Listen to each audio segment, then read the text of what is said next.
Ahoy, landlubbers, it's me, your Captain Vasco speaking. Do not adjust your set. Actually, maybe do, because at this point, if you're watching this on YouTube, or frankly, even on Twitch, the audio levels are locked in. Because we finished Murder by Numbers last week, and because I'm not streaming next week, I figured the best thing to do would be to play a game that would take about one stream. And I had one of those on my to-do list. It's called Storyteller. I watched a little bit of it played. Basically, you're presented with a sort of comic book style selection of blank panels. You're given some type of story prompt, and then a small set of like preset characters and settings and objects to interact with. It'll make sense when we start playing. But it's been a bit of a bear to get running. For one, let's start here. Is this working correctly? Great, that's already a better result than I was expecting. Cool. Now the thing I really desperately want to point out to you all is how extremely, extremely bad the music options are for this game. So, someone asked very reasonably in chat, Vasco, why are you front-loading the stream with all this audio talk? Normally you just sort of fix it, which I would love to do. Here's the problem.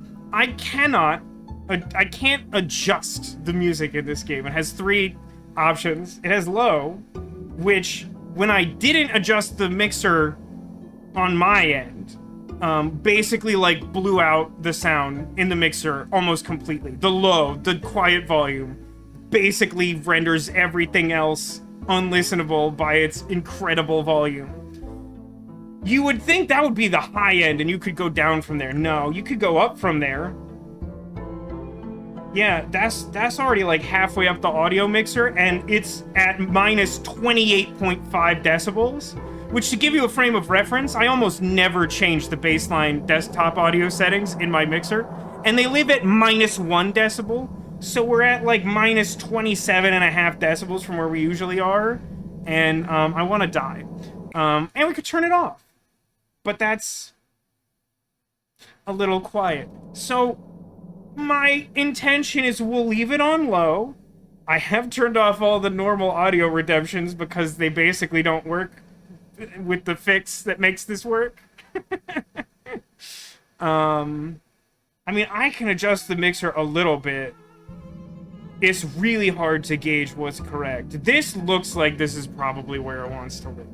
Anyway, I'm gonna stop talking about the audio. It is driving me a little insane. I can adjust it if it's a problem, but if it's fine, we're definitely leaving it and not inviting more problems into our lives. Storyteller. It's let's just learn by doing, shall we? I think it's gonna be easier than trying to explain it. We're already here. We can't not go. Storyteller, a book about building stories. Introduction. At the end of this book lies a crown. It is bestowed only to the finest storytellers of the realm. Every page is empty, save for a title. It is your duty to fill these pages with the most captivating tales. Complete this book and prove yourself worthy of the title of Storyteller. Simple enough, right? We start with life and death. Just like a nice, light subject to begin with. Also, I apologize if I miss saying it, Miss Toasty, in the midst of my discussion. Hi, Miss Toasty, and also hi, Sniper Justin. And hello to everyone. It's a good turnout. I honestly think some people were waiting for Murder by Numbers to end, and I don't entirely blame you. But hello to Sarah, and Uninvited Haggis, and Sneggo, and Demolition, and my mom. Hello, Mom. What is love? Baby, don't hurt me. Don't hurt me no more. Alright. Adam starts alone, finds love, dies happy. So later on, I think we get the ability to like choose the settings. To keep things simple early on, it's sort of demonstrating to us like these three panels have a specific setting. So, seems straightforward enough. Adam starts alone. He finds love. So like, probably more than one person here, huh? And then, I mean, it's gotta die for the story to end. It's a rough start to the game, but, you know. Oh, look, we got a little crown. Good for us. Is this how to proceed? No, it's how to go back, but that's what I want. Love you some ponderance of the concept of mortality. Well, let me tell you, based on what I know of this game, you are here for the right stream. Heartbreak. Eve dies heartbroken. So this time we have settings. Called scenes in a weird red script. So, dies heartbroken. So I think the way this works is that I want love, death, and then more death. So, like, first we find love, then Adam dies before Eve, and then Eve dies, but she was brokenhearted because her love died first. Tiny Crown! Hey, Castle Ark, welcome to the stream. How are you doing? How is everyone doing? I was so preoccupied with making this game work at all, I didn't do much, like, initial banter stuff. I don't think I'm just covering the, like, go back button. That's probably fine. If you catch that the camera needs to move and I don't catch it, just give me a shout. If anything's a little broken, let me know. I'm not entirely sure I'll be able to fix everything, because the game is not super cooperative, but we're gonna make it work. Oh yeah, I love this concept. It's just, there's so much that's really cool about this. One thing I want to say is that, like, I love that this is a puzzle game that's about sort of, like, logical concepts. There's a lot of, like, cause and effect type stuff to think through, and then some even more complex stuff later. I've seen, like, 20 or so minutes of the game played, I think. It's really cool from what I've seen. But, like, I love that it's so, like, kind of hieroglyphic in nature. It's like, if you just mess around with the scenes and the characters, you get a sense of how everything works, but, like, the language barrier isn't super high. It's really nicely designed in that way. Oh, God, I want to sneeze for some reason. Alright, third one, Afterlife. Seeing the ghost of a lover. So that means we have to establish love and then death. So, like,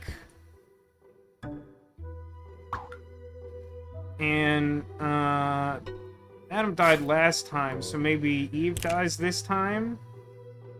And then I think I want love.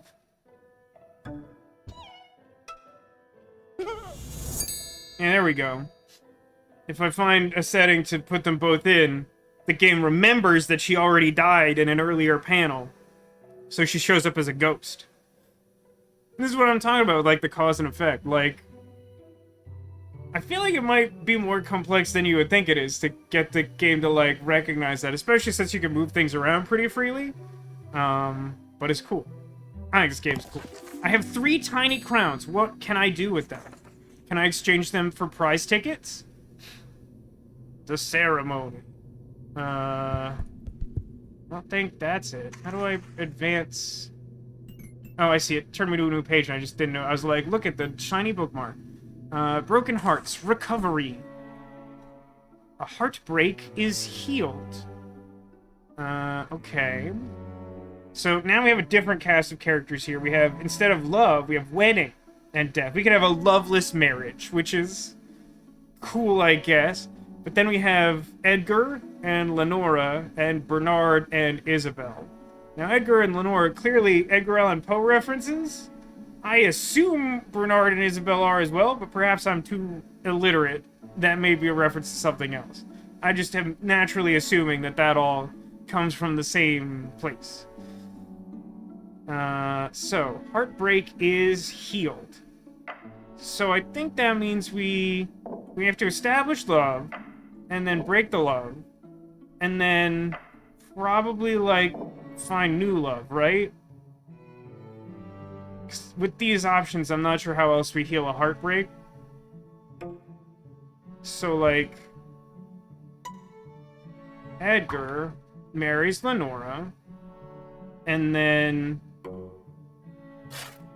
he dies, which is very sad for Lenora, which also establishes the heartbreak. It sort of reacts in quasi-real time to, like, this is like a flag for the game, I think. And then Lenora marries Isabel. Ooh, heartbreak is healed, but now we have a new prompt. Without any deaths.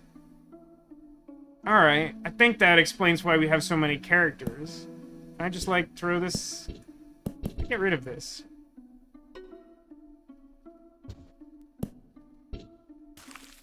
Ah, right-click will do it. And also, just immediately demonstrating, because I removed that middle panel that explains why Lenora was able to marry someone. Now, in real time, again, it just, like, updates as soon as you do stuff, which I think is cool. Now, like, Lenora's, like, super mad because she wants... Or, Isabel's really mad because she wants to get married to Lenora, but Lenora's already married to Edgar. Idiot. Okay, so... Just get rid of this. So with that, I guess we kind of just need 3 weddings, right? 3 weddings, no funerals.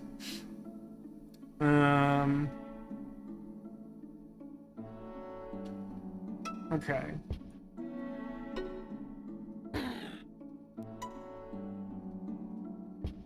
Wait a minute. I think that... So there's a really subtle mechanic at play here that I think the game eventually teaches you.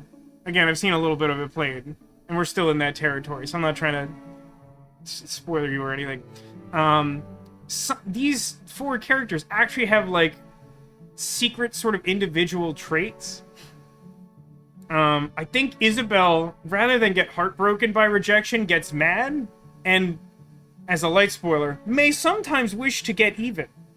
So I think I have to use a different character to make this work. See, Bernard has a different response. He gets heartbroken. But he finds new love without a death. And then we get the little gold check mark and we're all handy-dandy? Oh man, my brain's broken. It's gonna be one of those weird streams where the words are all dumb and bad. Cool. Alright. Miracle! A heartbreak is healed. Okay. Do I need 4 panels for this? I think I do. Maybe I do? Alright, so we have a new panel which is Revive, right? We only have 2 characters, so it's pretty clear that these 2 characters are getting married. I actually like that pretty early on. It's just like, yeah, you can have the ladies get married. Just so, like, you know what's up. And then, let's say that Isabel dies. Lenora's super bummed about it. But then, Isabel, who died, gets revived. And now they're happy again. Lenora's Isabella's best ship. It's a pretty good ship. Although you really gotta watch out for Isabel. She's trouble. Unlucky. That's a lot of panels. Everyone rejects Edgar. Oh no, am I Edgar? Lol. Alright, let's get busy rejecting Edgar, huh?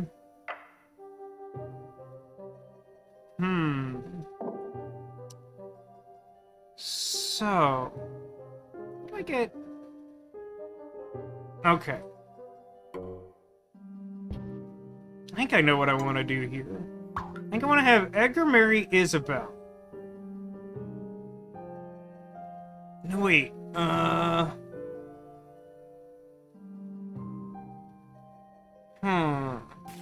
This one's tricky, I think. So, I probably need... Let's try this. Let's have... Isabel and Bernard get married. And then... Edgar tries to marry Bernard, and he's not having it, so he rejects it. And then... Let's work with Isabel, or will she have a weird reaction to this? Alright, so now Isabel's rejected him. Now, I think... I only have 3 panels here to find a way to get Lenora to reject Edgar. I don't think I could just kill Edgar, because I think then she'll be scared of him or something. People don't always have a great reaction to, like, ghosts and stuff. Yeah, we can't kill someone from the couple and have them get married. Yeah, we have enough panels for that, right? Death, wedding, wedding. So let's say, sure, kill Bernard. And then Lenore Sabelle. And then Nora, like, also not here for Edgar. It's hard being Edgar, you know? Hey, Jakey, welcome to the stream. How's it going? I'm from Encino. Wait, you're in Encino? I didn't realize you were that close, Jakey. I like they just call that unlucky. I feel like that's harsher than unlucky, but as an unlucky person, I think I'm a little too close to the subject. 2 guys married this time? Yeah, if we need marriage, we should definitely have some guys get married this time.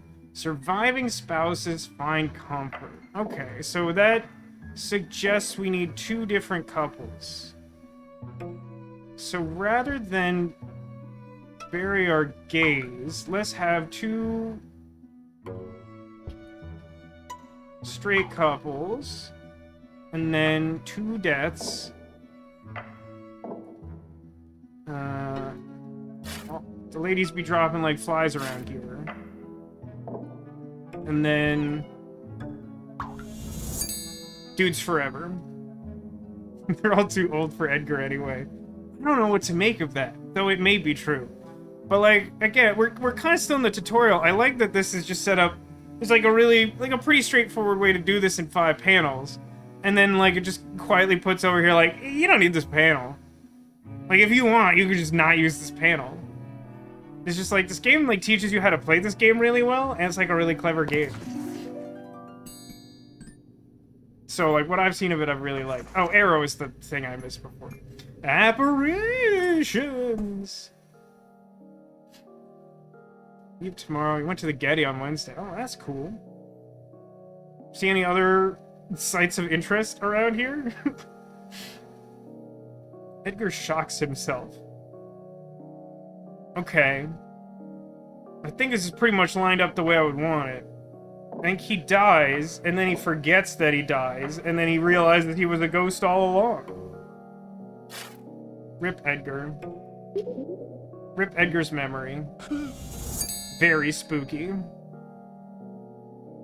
Buca de Beppo. Oh man. Did you get literally anything at Buca de Beppo? Because you get your weight in food there. I've only been a few times. I went for my birthday many years ago now, I guess. And I hadn't... That might have been the first time I went. And I went with Tech and my parents. There was a brief window where they were all in the same place. And it was a lot of fun. And I remember ordering like a slice of cake there. This was my birthday. And oh my god, it was like the size of a Buick. It was huge. So big. What sort of food is that? It's like an Italian chain restaurant with like gigantic portions. How big a chain? I don't actually know how big a chain it is. I know there's a location in Las Vegas, so I know it's not just California. But to my immediate knowledge, those are the only places I've seen them. I don't know how far that goes, though. Dismay. Rejected by own spouse. Yeah, okay. That's pretty straightforward, I think. So... Lenore Sabelle. And then...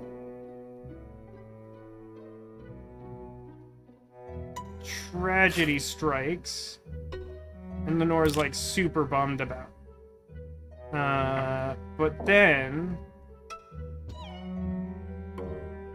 Nordgar happens, and then like Isabel miraculously wakes up, but regrettably this does not work out perfectly.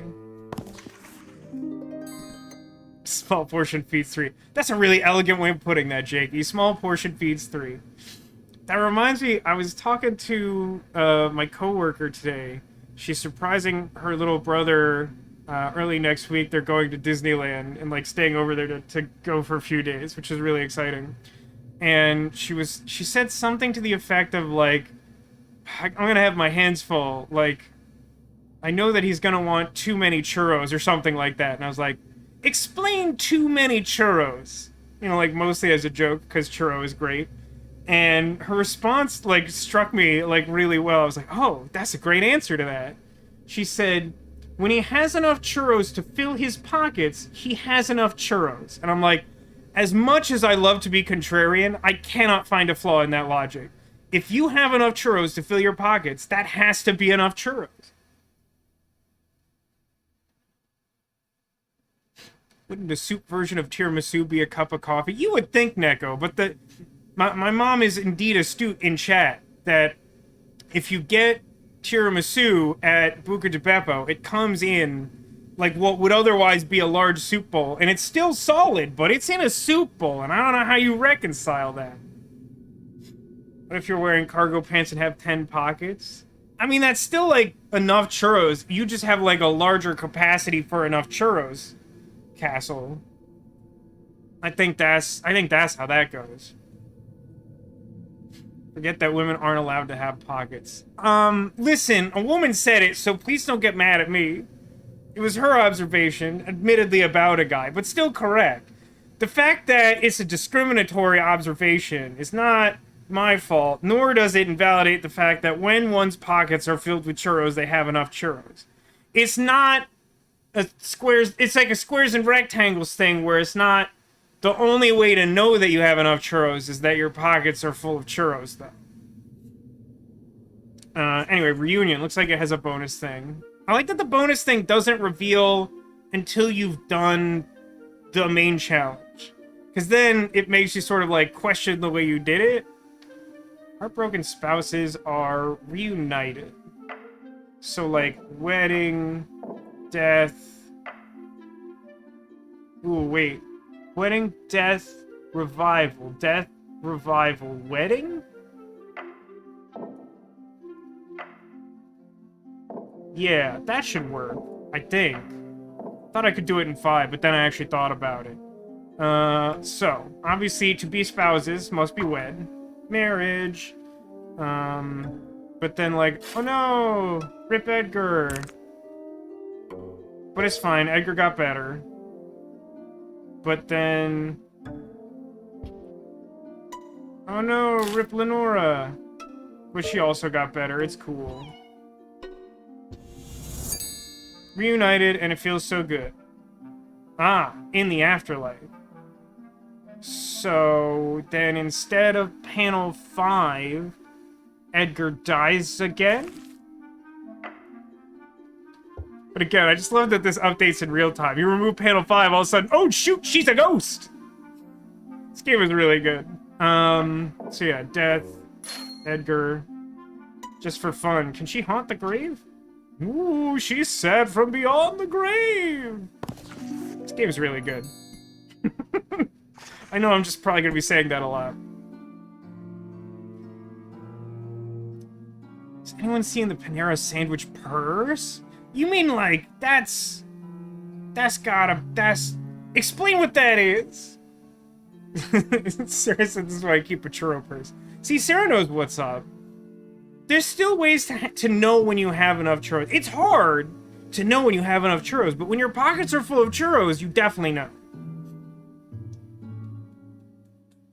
The heartbreak sound causes sadness. Also, hi, Ditto. I know I missed you coming in, but hello. Heartbreak for everyone. Ah, that sounds familiar again. Okay. What's the... So I feel like... This might be one of those ones where, like, personality comes into play. Let's start with... I don't know. Isabel doesn't get heartbroken when she gets rejected. She gets mad. So she probably should be in the marriage. And then... Isabel rejects Lenora. And then...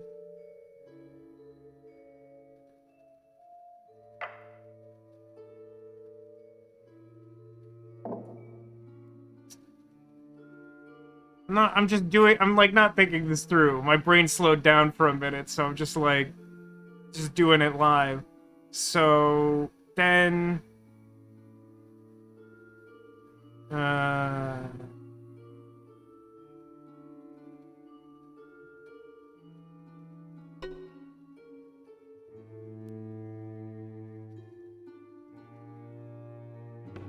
there's some smart way to do this. But I'm too stupid for it. Edgar dies. And then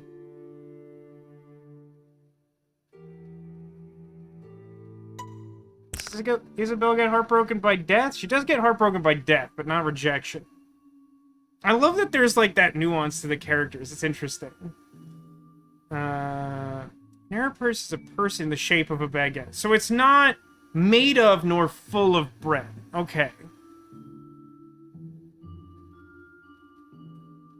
Neko says, I can't afford a churro purse. It would cut into my churro budget. Oh, that's real talk right there. Okay, so now... Yeah, this works. God, why did my brain just, like, shut down? Is it because I haven't had enough churros? So, like, Isabel and Lenora, they're a couple now. They're roommates. But then... Edgar shows up and gets rejected by Lenora? Okay. That was a struggle for me, and I don't know why. Cool. Next page. Apparition's done. Chapter 4, The Cellar. Poison. The poison for Kuzco. Kuzco's poison. The poison chosen specifically for Kuzco. Nora drinks poison. Alright, I think it's Operation Bromance. And then... No, Bernard doesn't get enough love. He doesn't show up that often. He rejects Lenora, and that's a bummer. And Lenora's like, well, guess I'll just die. Poison's a pretty interesting panel. We'll see a little bit more on that.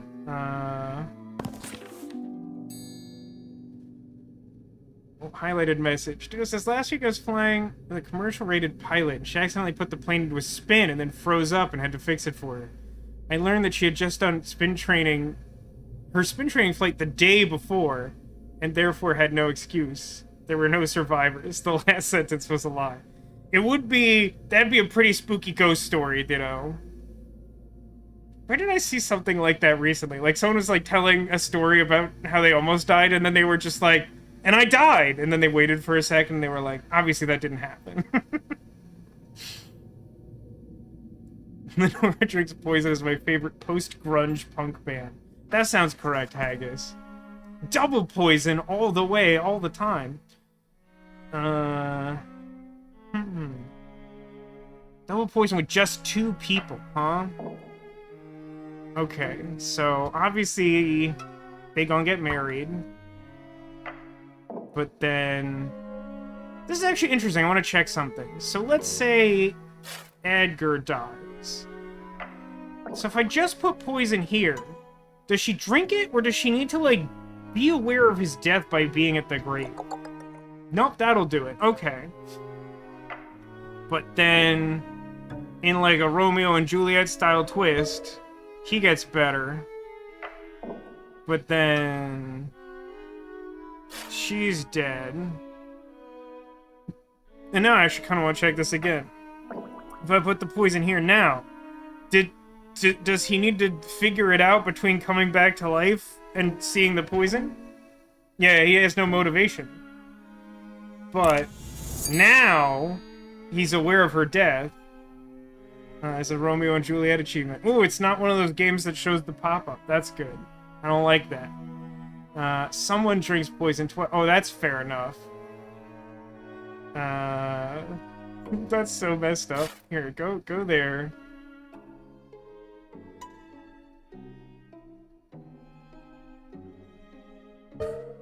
It's actually, like, really messed up. She's just like, wait, I'm alive again and he's still dead? Guess I'll just die a second time. Cool. Okay, Wrath. Isabel remarries. Oh, we have the fight panel now. That's good. Okay, hold on. So, like... Let's go with Lenore Sabelle. But, regrettably...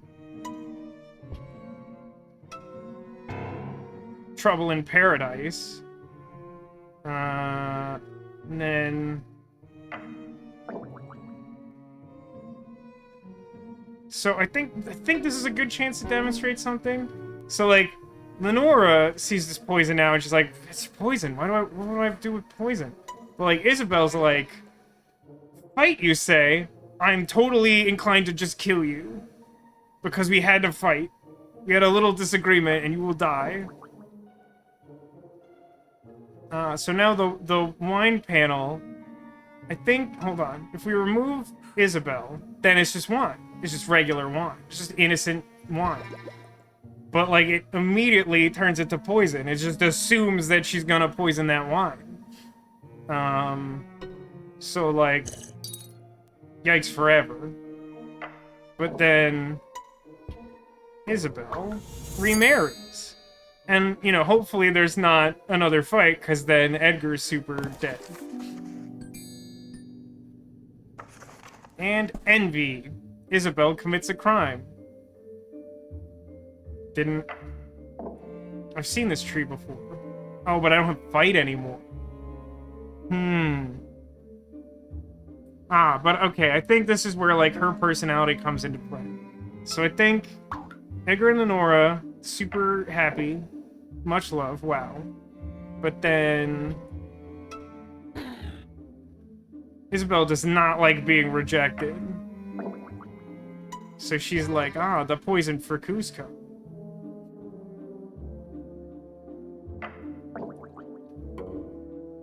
Rip Edgar. But everyone meets their demise, you say. I don't have debts, so I have to just assume that Lenora will be aware that Edgar died? Everyone meets their demise. So if I do one more poison, will Isabel drink it? Okay. So heartbreak is enough for Isabel to drink the poison. But she doesn't get heartbroken by rejection, she gets mad.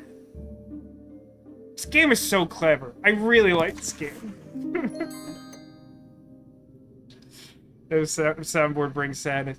I mean, I feel like I just have to shut it off in good conscience because of the weird way the audio of this game works. I mean, like, we could just remove the music if you want. But, like, it just seems like a waste of everyone's points. And I feel like that's the bigger crime. Much bigger than the, like, murdering people with poison or whatever. Alright, Chapter 5, Beauty. I don't think I've seen much further into the game, but let's find out. Curse is lifted. Assume kiss at the end, then. Probably like forest kiss?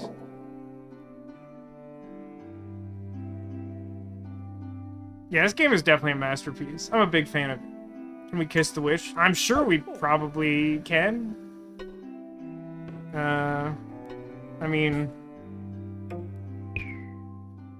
Oh, well, Prince won't do it. Will Snowy do it? Well, they do not. Apparently, no. Apparently, the answer to that is no. Alright, so, like, witch...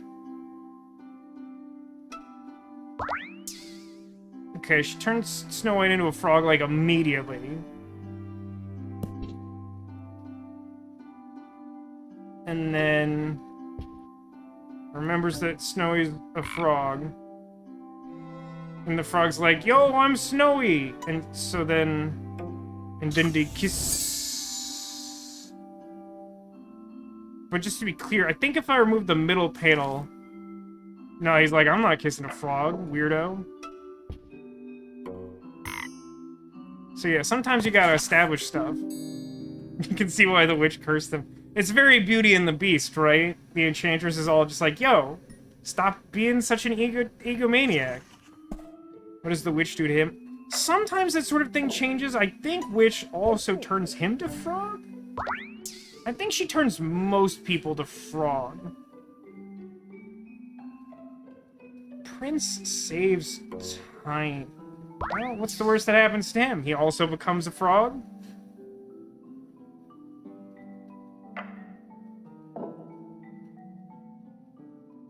And then... Tiny's like, yo, I'm Tiny. And then they kiss.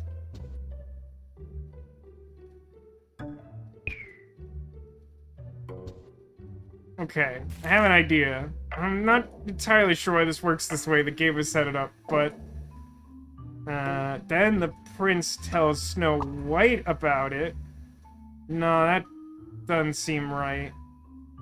Do I need a panel at the start that establishes... Yeah, that's probably what I need. Can I... How much can I move stuff around freely? That's pretty good. So this all happens. And then... not Snowy, I think. Do you guys love each other? Oh, apparently they do. Alright, that helps. So now that they love each other, when a daddy frog and a daddy prince... Nope. That still doesn't work.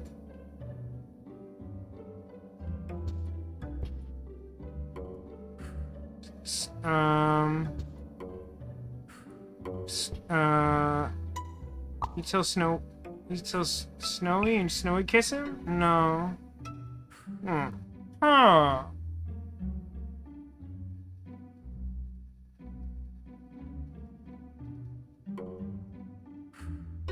What if she falls in love with him, and then the prince...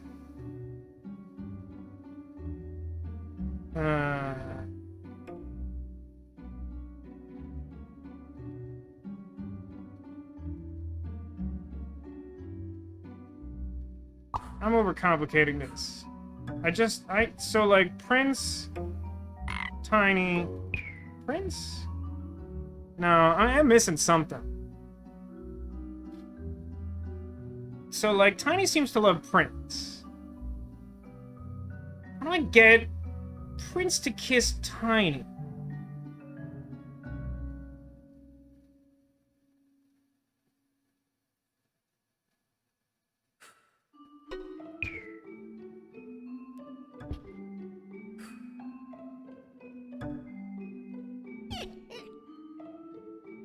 Just really smug about that. Maybe they're both frogs. What if both frogs? That's pretty weird. I don't know how that would fix the curse or whatever. But it might just work. No, that just gets you two confused frogs is what that gets you. Tiny already loves Prince. I don't think that... So, the goal here is... Panel 1 is to establish that they love each other. Just because two characters can love each other, I don't think means that they do love each other if you don't establish it in your own story. Yeah, frog pointing at frog. Maybe they fall in love as frogs. Maybe they fall in love as frogs. No, that just gets me an achievement for frogs kissing. That's weird.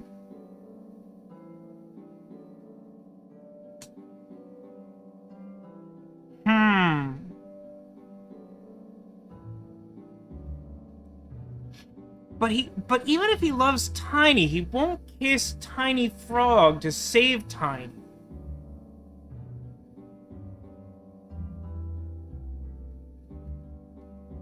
Prince Tiny looks unrequited. Maybe it is. But someone has to kiss Tiny in order for him to be saved and stop being a frog.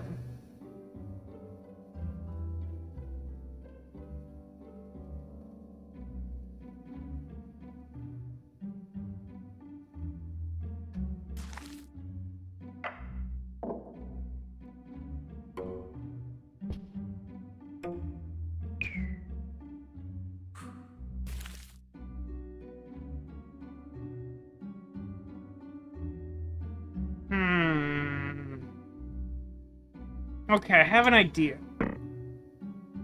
Right, I don't have a scene here. So forest, which turns Snowy into frog. Also turns Tiny into frog. The prince hears that Snowy is a frog, but then there's a mistake, and Tiny is there as the frog, and he thinks it's Snowy. Okay, got there eventually. Maybe Snowy just kisses frogs, but like, it specifies the prince has to do it, which is what makes that one so tricky. This game is good. I'm just gonna keep saying that because it just is true. The witch becomes the mirror's favorite. That sounds fun. Did you hate getting catfished by a frog? I do. There's a lot of like things that like shouldn't be a joke in and of themselves but are, and one that I am very much a fan of is like, not again, which is what I feel like that whole outcome requires as a reaction. Which becomes the mirror's favorite. So like, I think that means that we gotta start with like the witch talking to the mirror, right? And he's like, nah, Snowy's like way cooler than you. And then presumably, like, we do some, like, evil magic. And then, like, become frog. But then frog's not hotter than me? Oh, dang. Still likes the frog, huh? What do I do about that? Oh, no. I see the problem. I have to unhold myself. And now I'm hotter than a frog. Now I'm hotter than a frog. I like that he makes, like, the flirty face. He's like, bleh! And then, like, 30 minutes later is like, oh, yeah. Sexy witch lady. She ate that frog. You can't prove that in a court of law. Inclusive.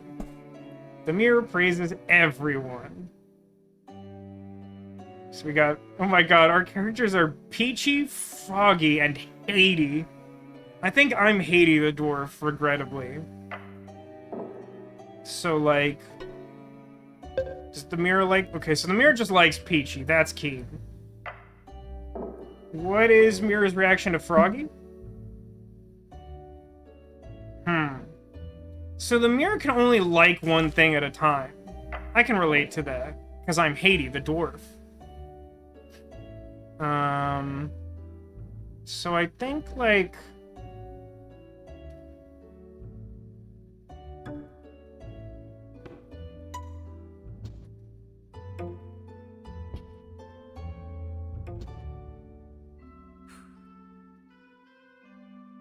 I mean, I'm pretty sure Haiti's gonna push that lady off. No? Let me try something. What if I motivate Haiti? Now he pushed that lady off a cliff. So, like, he obviously gets praised because she's dead and the mirror is fickle and weird.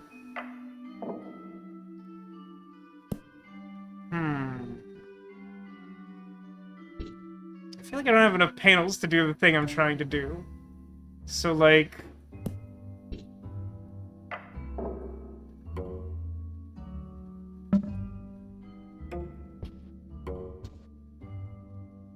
Frog won't push him off, huh? So what if we, like...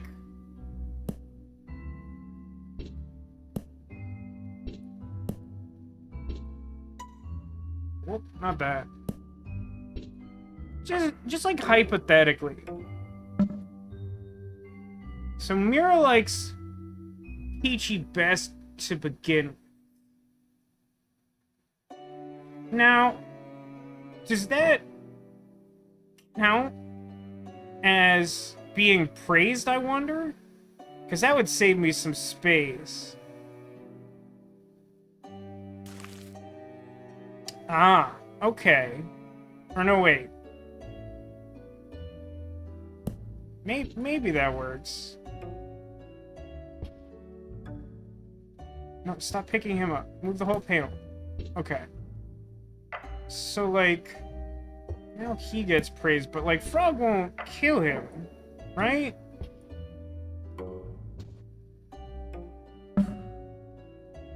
Dang. Froggy can't catch a break.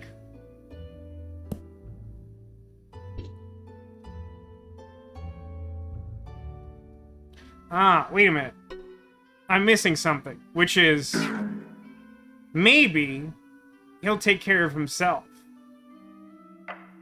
So all we gotta do is slap this in here so that Haiti gets praised before the ghost of Peachy spooks him off the cliff. And then the frog stands alone, and the mirror makes the flirty face.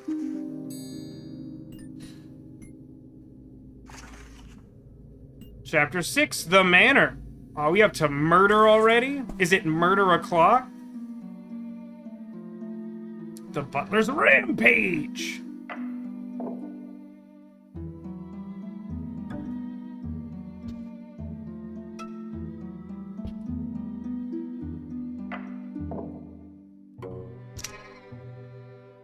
A sinister butler. And then... Do I even need a first panel? Unclear. Kill the Duke. Oh no. I see.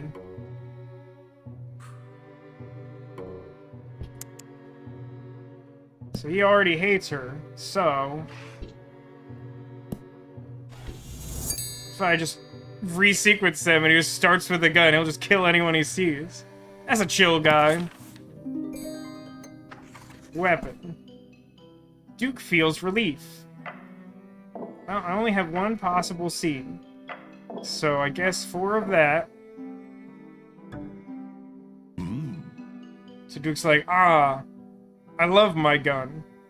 It's so bad. But then the butler's like, I also love the gun. And the Duke's like, what? But I guess I don't need to establish that he loves gun. He's just concerned that the gun is missing. So what I need is for him to notice that it's back. Can you just pat the gun in every panel? I'm sure he can, but it will take me like twice as long to set that up. Fingerprints. Detective arrests murderer.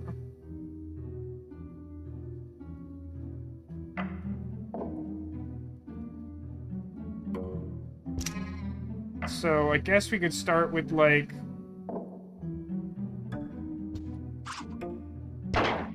Let's establish a murder. Duke, love gun, butler. But what if I take gun? Duke, sad face. That's, I mean, I love that's kind of meant to be silly, Ditto, but I kind of love that that's how the logic of this game works. When you break it down, you're like, Duke, love gun, butler, take gun. Women shall inherit the earth. We don't want to fingerprints. Ah, an Animaniacs fan in chat, perhaps.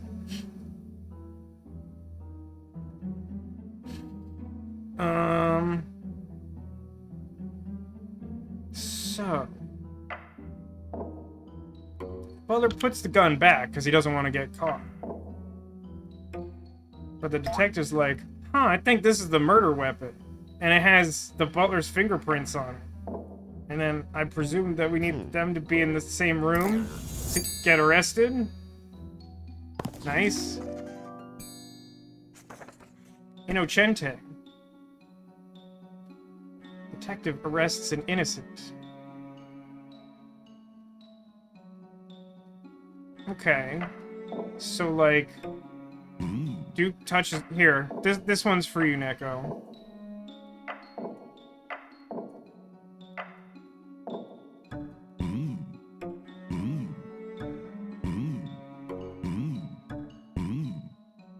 Surprisingly, no achievement for that. Ahoy, Alcatraz. What an interesting time to have arrived in the stream. Because this certainly doesn't make any sense. He does love that gun, though. Alright, let's clear this out and actually, like, do the thing. So... He... No, wait.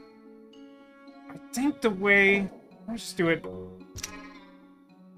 Oh, that's fun. If I have 2 panels back-to-back with the gun in it, and the butler takes it in the first one, and it hasn't put it back yet, it's just gone. That's fun. So no, I do need that, and then I want ballroom so that Butler can murder Duchess. But the thing is, Butler puts gun back. And it still has Butler's fingerprints on. So what I need is to, like, sliding puzzle this. We're just gonna start with, he takes the gun, he shoots the Duchess, he puts the gun back, and then, of course, the Duke pats the gun because he loves it. But, like, oh no! Now it has his fingerprints on it. And then, if the detective sees the Duke, he's like, I got you for murder!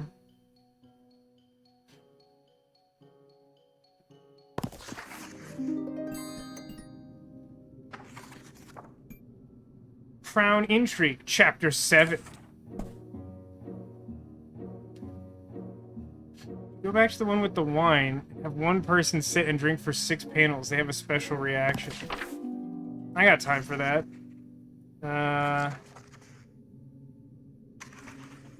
For this, would it be tragedy? No, that's just poison. This'll do.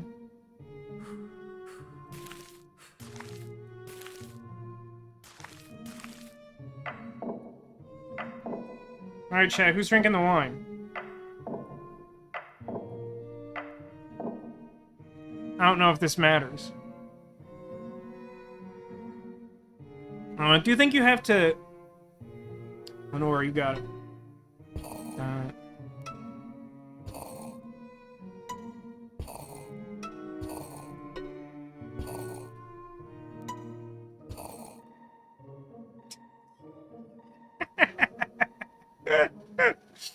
Oh my gosh, that's very good.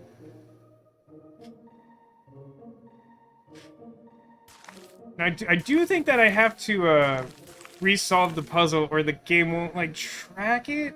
I don't know if that matters until the very end, but I do think I have to reset that. And then poison, and then wine, and then... Wait.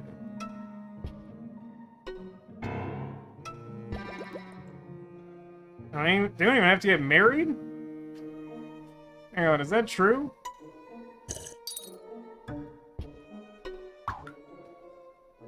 Oh, remarries. Technically necessary. Okay, got them. Want to see what the other characters... Is it different with the other characters?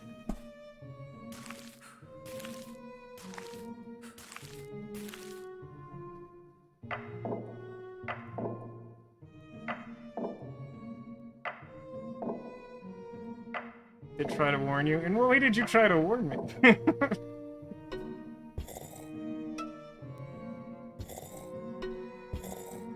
Oh, they each have a... I missed that part of it. I thought you were just saying there was an achievement. I mean, that's technically different. It's basically the same. I think Lenora's is a little funnier. Isabel just holds her liquor better.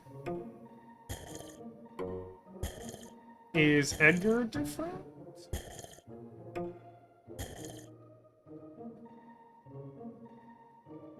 I think Lenora just has a good one. Or maybe you only get that when you first get the achievement? Regardless. Kind of feel bad for Lenora. Like, you know she's going through some stuff.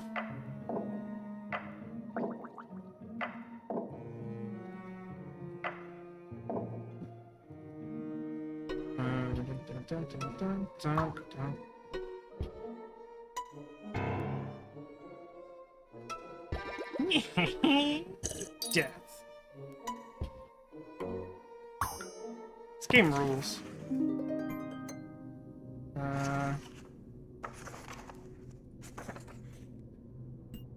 Okay, rivals. 4 deaths. Okay.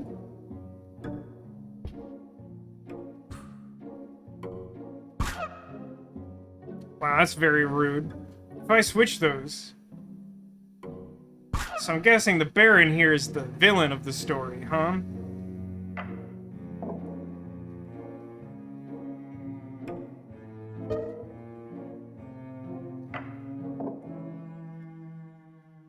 Hey, wait a minute.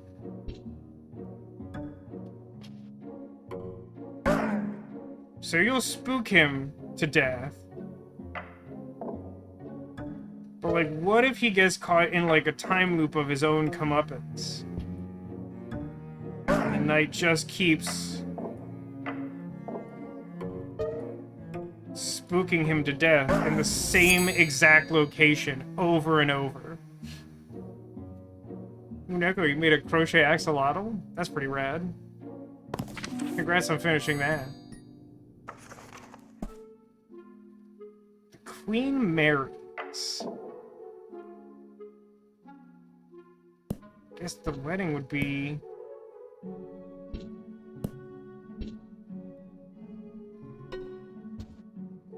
Who do you... Oh, she loves...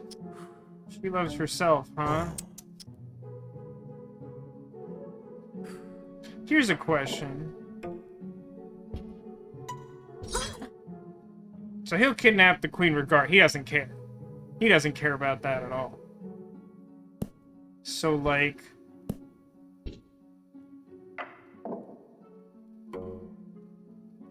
the knight rescues her and tells him that the Baron did it. And then they get married, because he saved her. Shallow, but acceptable. Surely this ghost won't reappear a third time at this same location. It's like lightning, right? It's like, how would Vengeful Knight strike the same cliff 3 times? Statistically, it's impossible. Usurpers. Everyone sits on the throne. Well, I presume the queen can sit on the throne. That seems fun. I assume... No, that makes him plot vengeance, and that doesn't work. Now, if I get rid of her... either of them?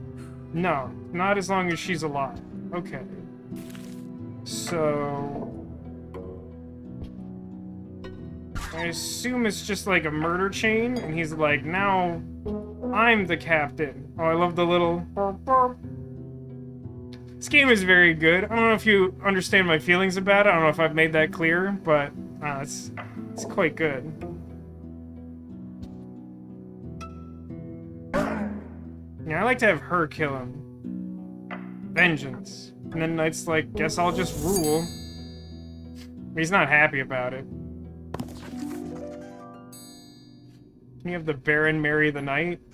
Well, actually, the question is, will anyone kidnap the Baron?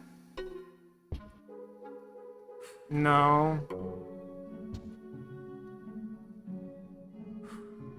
No. That one doesn't work.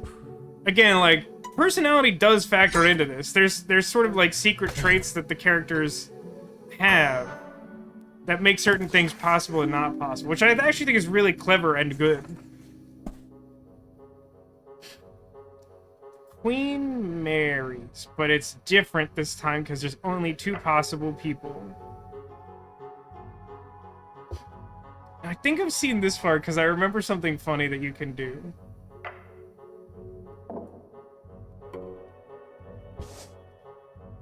He'll dress up as a dragon, which is, it's a good start. It's a good start to begin with.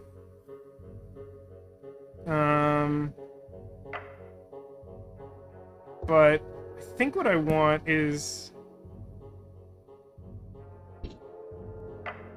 So, like... Let's say the Baron kidnaps the Queen, right? And then he gets all dressed up like the dragon. And as the dragon, he rescues her. Then... she marries the dragon? It's very good. This game is extremely good.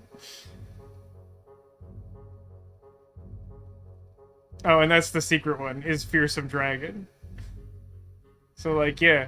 Like, the intuitive way to do this is to have the dragon kidnap her, because, you know, then it's like, oh, well, I saved you from the dragon, so we should get married. And also, like, I don't know if you can tell, but, like, the dragon kind of has, like, suspenders or something built into it. It's just a very good... It's just very good. Great. Secrets, Chapter 8, Red-Handed. Detective arrests murderer. Well, you know the butler's gonna grab that gun.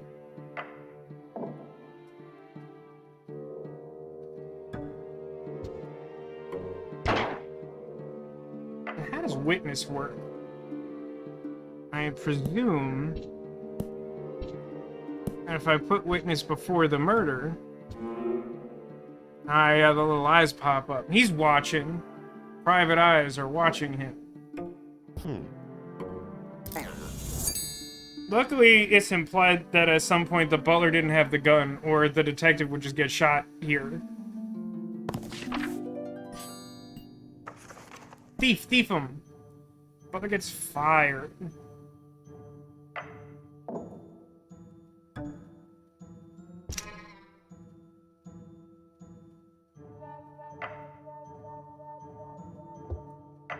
So, in order for him to get fired, I presume that a murder's not happening with just these two characters.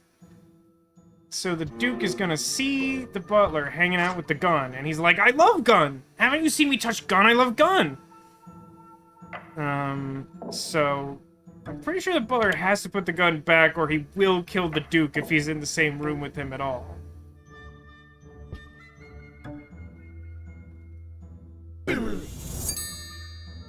He mad. He got fired. Revenge. Spouse gets vengeance. So, like...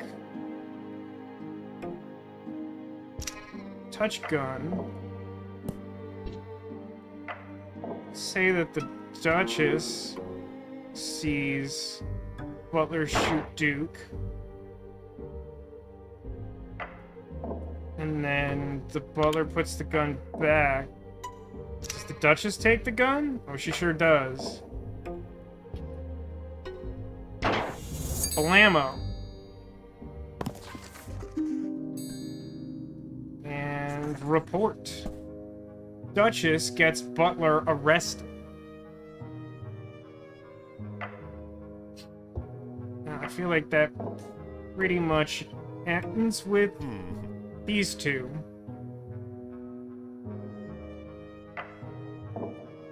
It's gonna be kind of similar, right? So, like... I think I need one more. Let's do it backwards for fun. So here's the detective and the Duchess. They're not doing anything in particular right now. And here's the butler and the Duke. Oh, wait a minute. Hold on. What just happened there? So the butler's holding wine. But if the butler and the Duke are just hanging out in the same room without a gun, the Duke's like, nah, man. I don't want wine. Get me a martini. And then the next time you see him, he's still got a martini. Now I'm a little curious about something.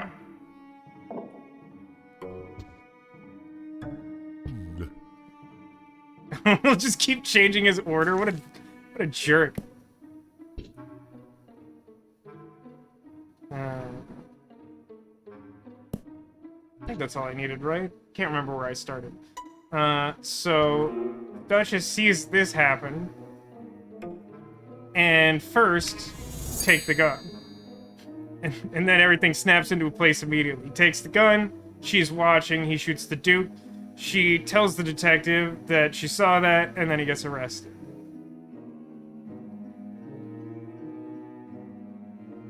Duchess gets Butler arrested, but the Duke isn't home. The Duke isn't home?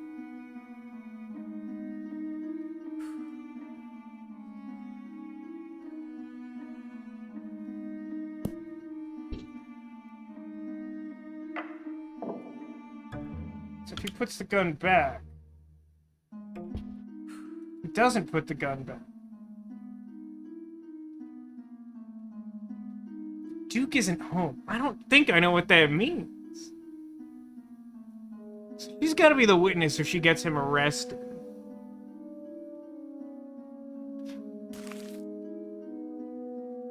What if he puts the gun back, but then she's not responsible for it?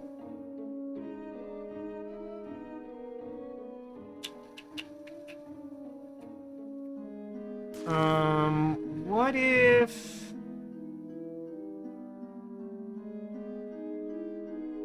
No, she kind of has to witness it, right?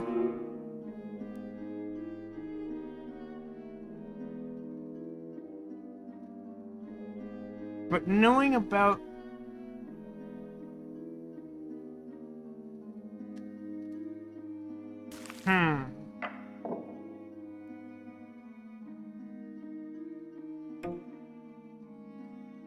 So I need is... So Detective and Duchess talk. And then... The butler shoots the Duchess? Okay. That's interesting.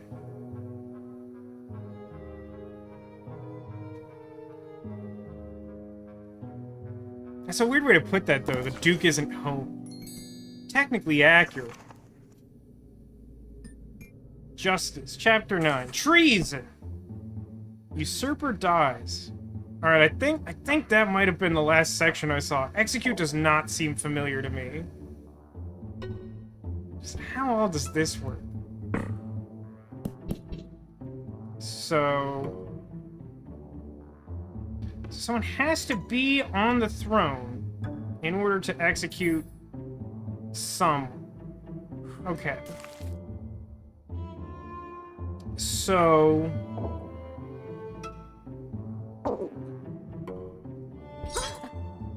Baron kidnaps Queen. Knight rescues Queen. Then... Oh no. Baron kidnaps Queen. Baron puts on fancy hat. Knight rescues Queen. Queen... Oh no. How could she get the crown back before executing it?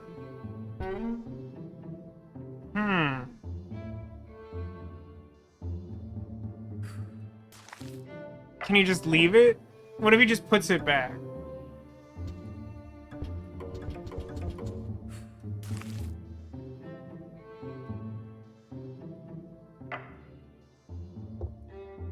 Usurper dies. The only one of these panels where someone dies is execute, right? In order to execute, you have to have the crown.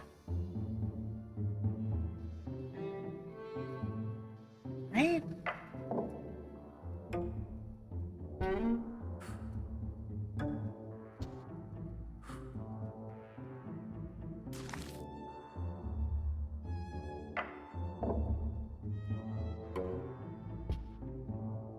Can the knight kidnap the Baron?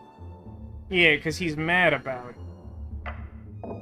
And then... She still doesn't have the crown, huh? So she gets the crown back.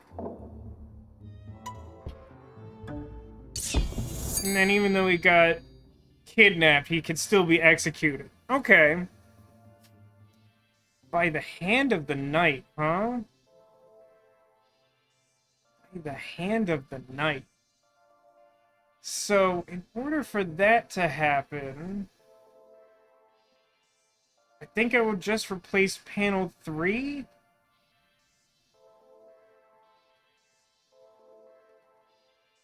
Because then she has to die.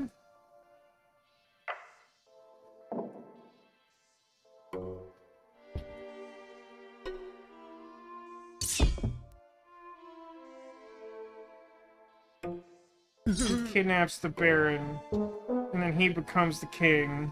It's weird that when I removed one of the panels, it, like, changed a bunch of characters automatically. But, like, put that there. and then kill Usurper by the hand of the knight. Unforgiven.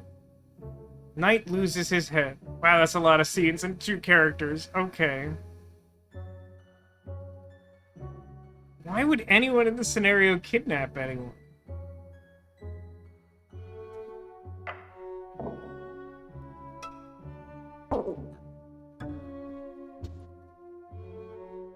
They're friends, so how does that...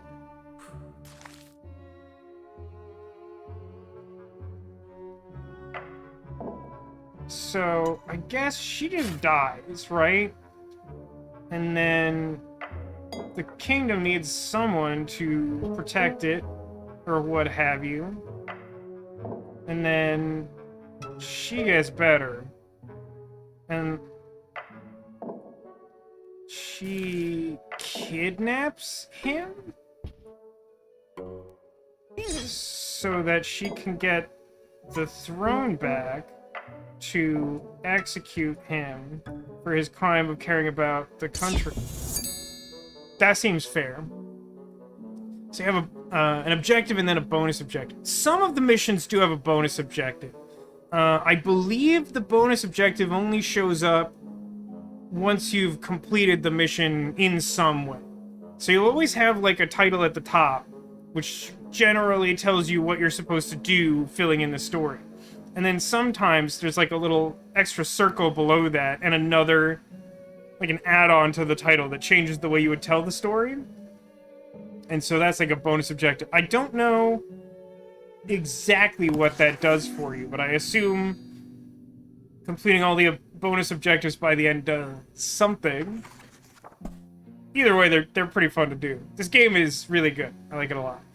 The execution. Boy, these are getting esoteric, and I'm kind of here for it. So...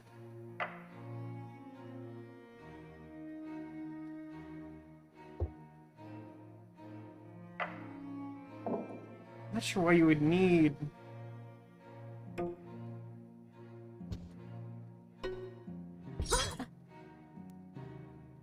oh, because there's no throne? So she forgets that she got kidnapped. No, she's still kidnapped. It's weird, that doesn't seem to always matter.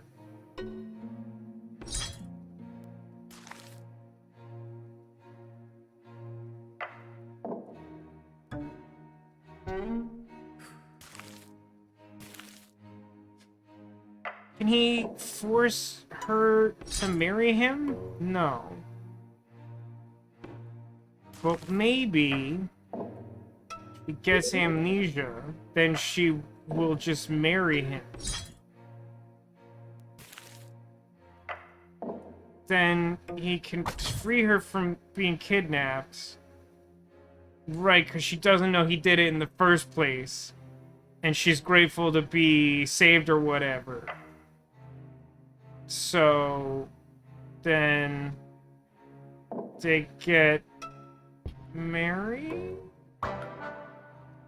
And so now he has a crown, and so he can execute her? Execution of the Baron.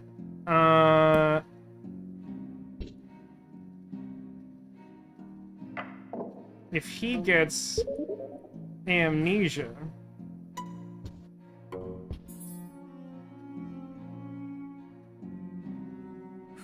if she gets on amnesia, if he kidnaps her again, no, that doesn't do anything. Execution.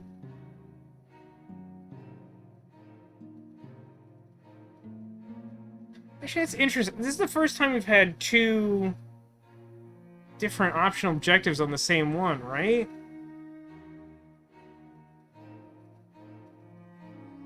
Does that mean that by the end they both need to be executed?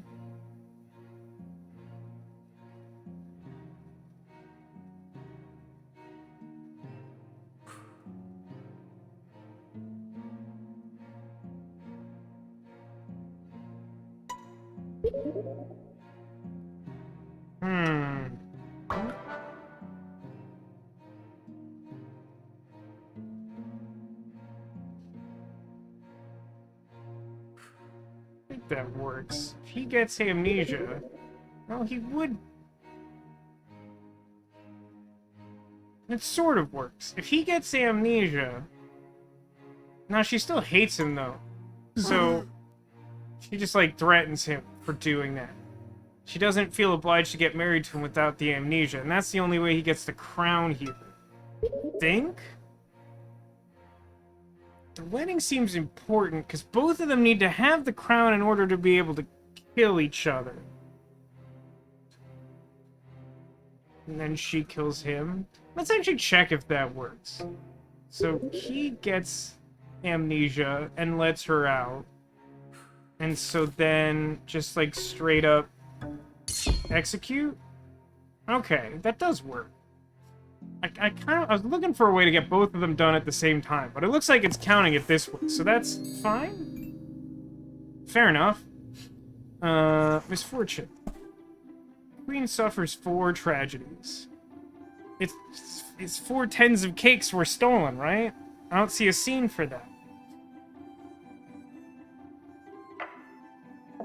I mean, one of those seems to probably be that she gets kidnapped, right? Like, that's pretty bad. And then, like, a second one is that...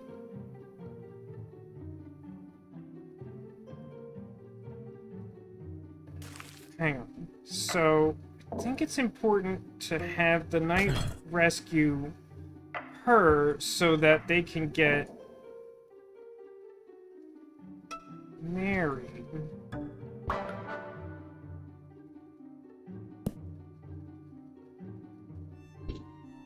And I can't put that first because she only loves herself in the beginning. But if I...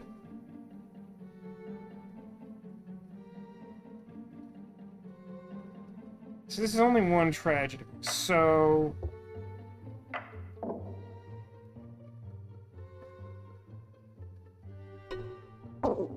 She gets kidnapped again.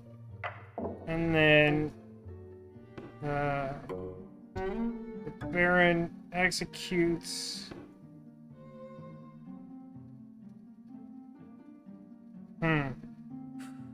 Doesn't have the crown. So... we move everything back 1. Takes the crown right away.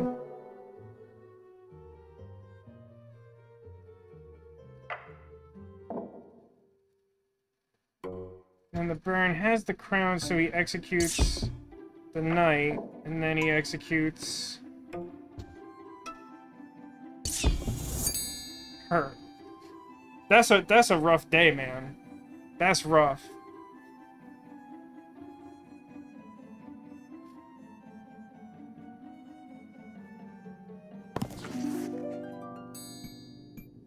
Misfortune done. Chapter 10, the King! Oh, we haven't had the King yet. Cyclic, mutually toxic love affair. Alright, we're getting a little headier with these stories, huh?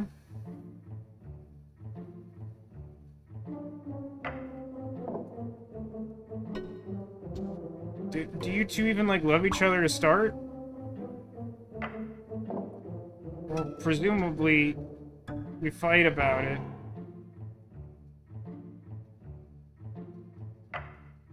And then what happens if I put them together again? Do they not love each other right now? Alright, that tracks. But...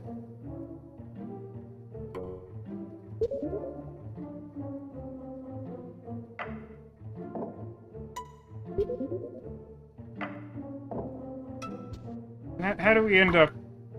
We love each other again. They have to both yell at each other. So, like, is it a problem to get rid of this? No. We're fine assuming that the king and queen love each other to begin. So, like, this happens, she yells at him. Then she forgets what's going on.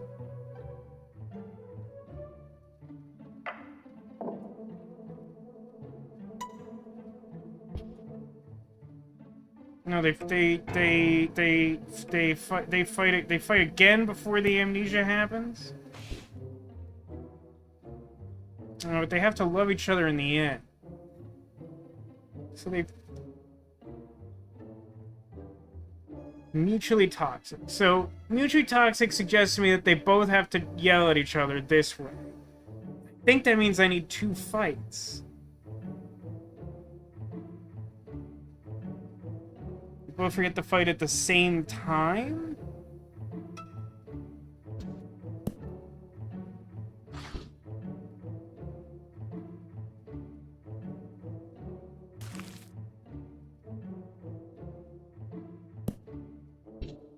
I think that gets me where I want, does it?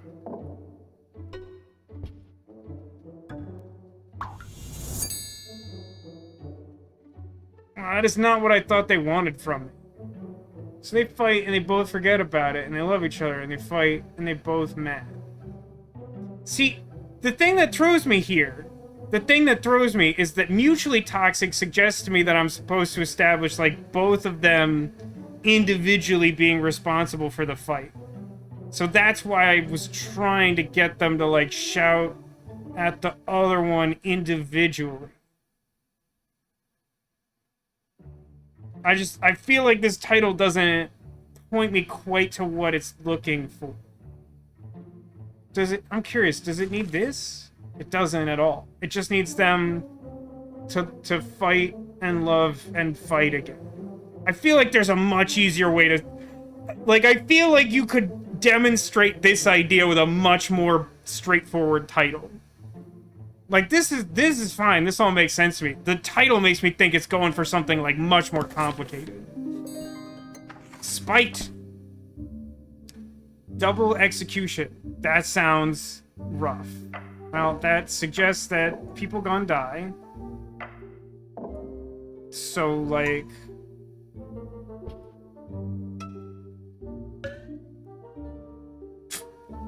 Alright, so apparently they both specifically love the king. Okay, well that makes this pretty straightforward.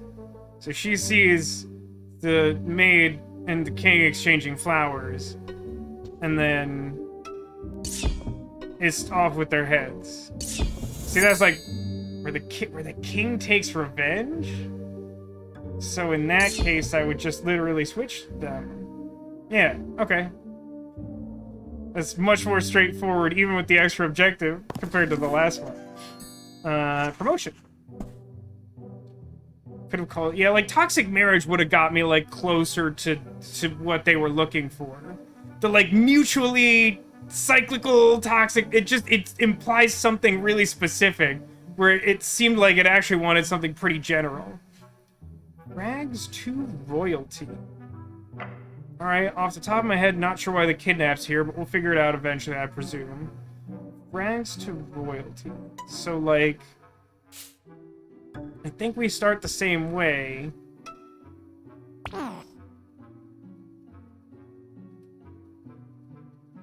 And then... the king, like, kidnaps the queen? No, because he loves her. She's mad. So that also means that, like, he wouldn't have reason to just randomly execute her, presumably. I like that there's... Like, why would we even be, like, hanging out here at the execution site to, like, give a thumbs up to a person we love? But I like that it also just, like, moves the guillotine a little up.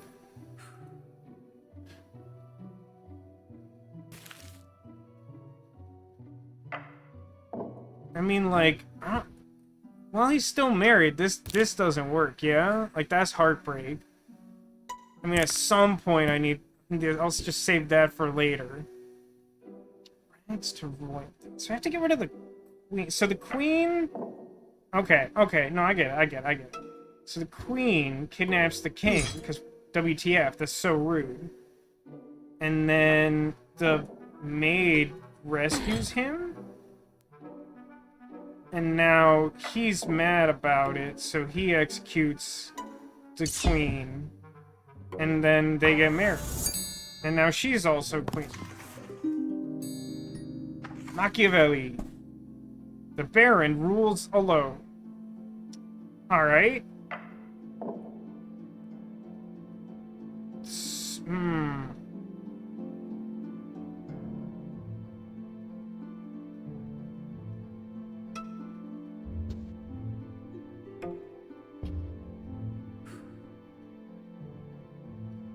Why is the maid here? I'm curious. Let's check some of these relationships with maid. So maid, like, probably doesn't kill anyone under normal circumstances. Is there anyone who just outright kills maid? Does Baron do it? No, he doesn't. Does Queen? Is Queen, like, automatically jealous? No. It's like, Baron will presumably kill King.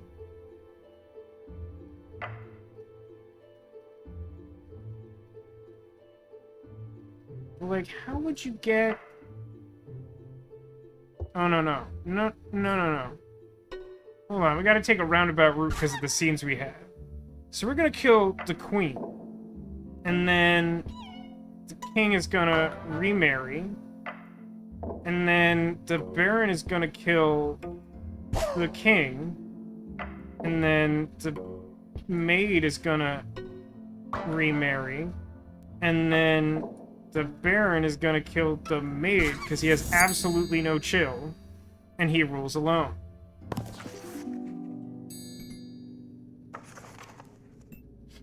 Monsters, Chapter 11. Werewolf. Bernard drinks poison. Hey, Bernard, it's been a minute. Welcome back, Bernard. Just a moon scene? So... It's also a Juliet. That's new to me. Oh, they already love each other. That's so cute. Unfortunately, though... I'm pretty sure Bernard... Yeah, oh my god, he's full werewolf. So, regrettably, as werewolf, I think he went ahead and ate Juliet. But then he turns back, and he does not like what happened. He, How do I get him to figure out that she died?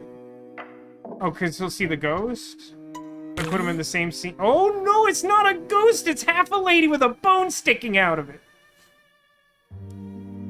Okay. Well, rude. That was... I was not expecting that. Alright, well, that'll get me to drink poison, I tell you what. Okay, dragon. Queen gets Baron arrested. Disguise is a good one. I'm a fan of disguise right off the bat.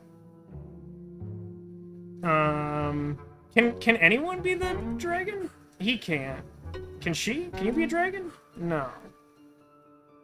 That's just like Baron's kink, is be the dragon. Yeah, I prefer the ghost too, Sarah, I agree. Oh, you're right, that definitely is an Among Us corpse, isn't it? That's like definitely how that works. Fair play. How does he get arrested here? Because the detective sees the costume? Question mark? There's no, like, active aggression here. So she's spooked, right?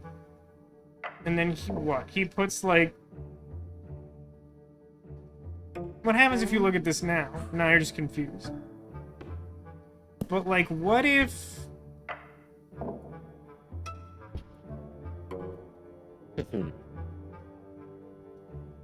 She's like, a dragon did it. And by did it, I mean existed at all. So he puts this back. And then... he sees the fingerprints on the costume. And then he just gets arrested. So just to be clear, the crime was wear a dragon costume in public. So the queen has like a thing against furries, I guess. That's perhaps harsh. Vampire. Curative vampirism. Yeah, like, I'm just not sure what the crime there was, right? Like, I get that the Baron's a bad guy who will kill the queen under almost any circumstance, but, like, just feels like that's punitive. Curative vampirism. There's, like, suddenly, like, a whole bunch of new stuff, including Dracula. Time to do, like, a whole bunch of learning, I guess. So the professor is both a character and a scene, huh? Oh no, a vampire. As a vampire, do you, like, become bats or something?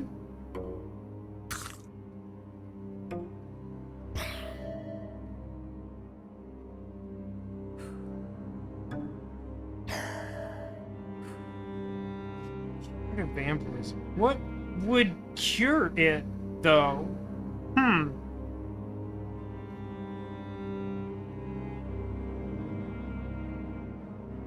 No.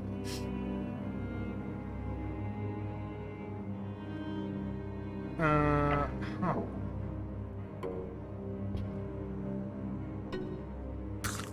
Oh my god, oh my god, hold on. Hold on. Hold on. Hold on. I need you to look at Mina. She has a little fascinator, just like a really small hat. It's very good. But like she does not like the moon. And like her outfit changes color when she becomes a vampire, which is actually well, not her outfit, just her hair, I guess.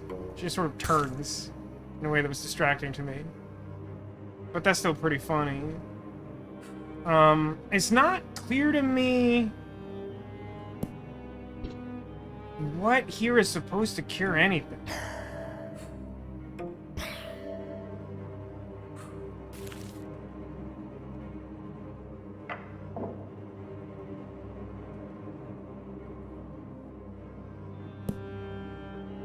So...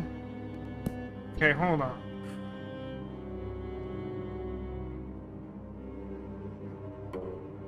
So, Moon Dracula turns a guy into vampire.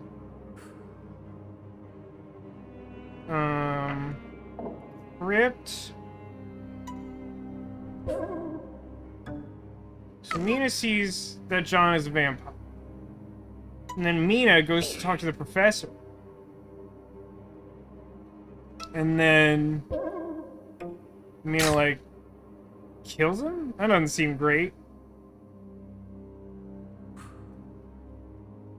Is there, like, a world where I do this? Oh, no. She's like, oh, no, the problem's with my boyfriend. He's like, kill Dracula. So she kills Dracula. And then John's better. Okay. Okay. Fair enough. That's fair. Professor. Monster is slain. Weird set of... I love seeing a weird set of cues. Moon disguised professor. Already here for this. Monster is slain. So the only monster I see is... Well, no, that's not true. We got two monsters. Now I'm just kind of curious what happens if I put them in a room together. No, they did not like that. Neither one of them liked that.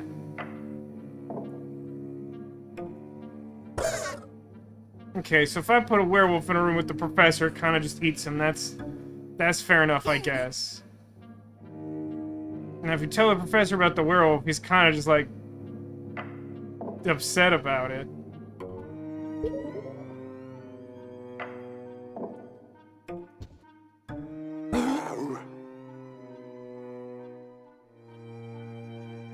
I'm clearly just like putting stuff out there. This isn't anything, but I'm enjoying this process.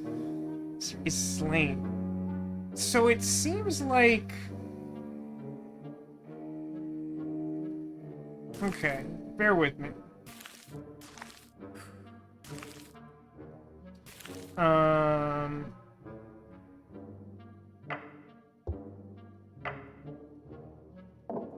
Yeah, I think I need a forest here. So, like, Bernard sees a dragon. He's like, oh my god, a dragon. And then Bernard just tells him about a dragon. He's like, okay, gun solves dragon, I guess.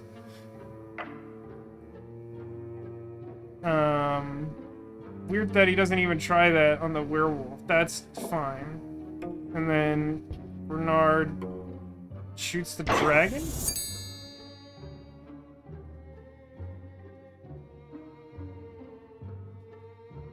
Does the disguise factor into this at all in order to get the werewolf to die? How do you make the werewolf dead?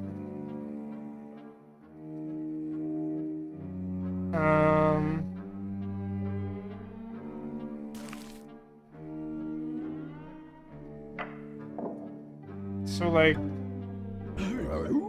Bernard becomes a werewolf. Everyone dies. So, like, there's no way to witness the werewolf without the disguise. Okay, that's fair enough. God, the bone corpse. Okay. Let's move this over. Move this over. Get the disguise back in here, I guess.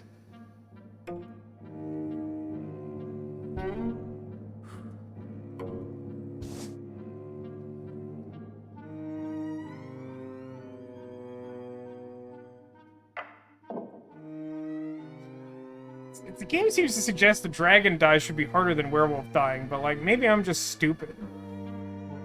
Bernard turned into a werewolf and eat the dragon. No, the werewolf's scared of dragon. I like...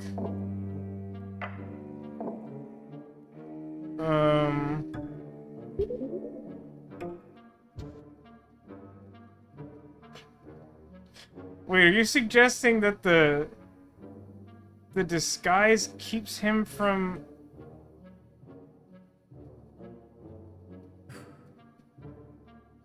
So he just, okay. So the moon is really only applicable to Bernard. That's not one of those, like, interchangeable things where, like, people just become werewolf.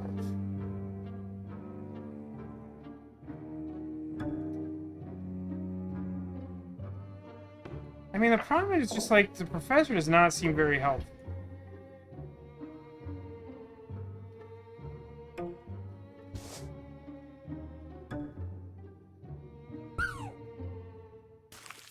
No, wait. That gave me an idea.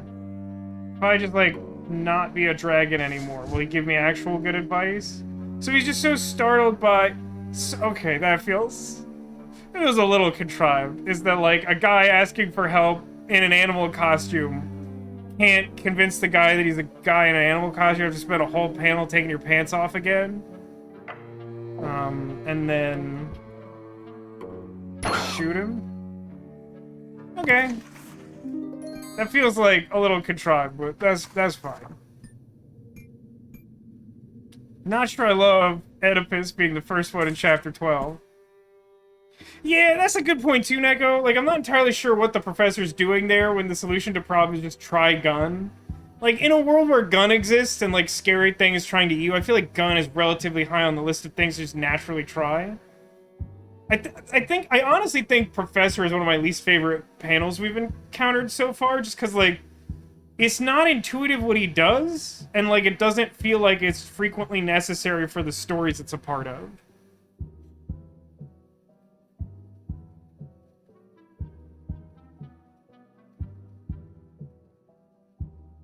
Isn't the fair solution to everything murder anyway? I mean, that's what I'm saying. We're on the same page here. Haiti murders father and marries mother. Alright, well, I mean... Also, Tiny is his father? That's news to me. What a bizarre panel. I am your parent.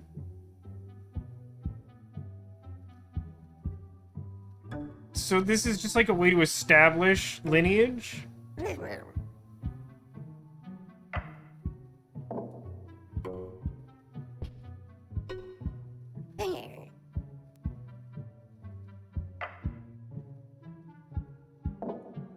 I mean, I imagine the way this actually should go is it's like this. He doesn't know it, but I don't know if I have to establish... No, wait, I probably do.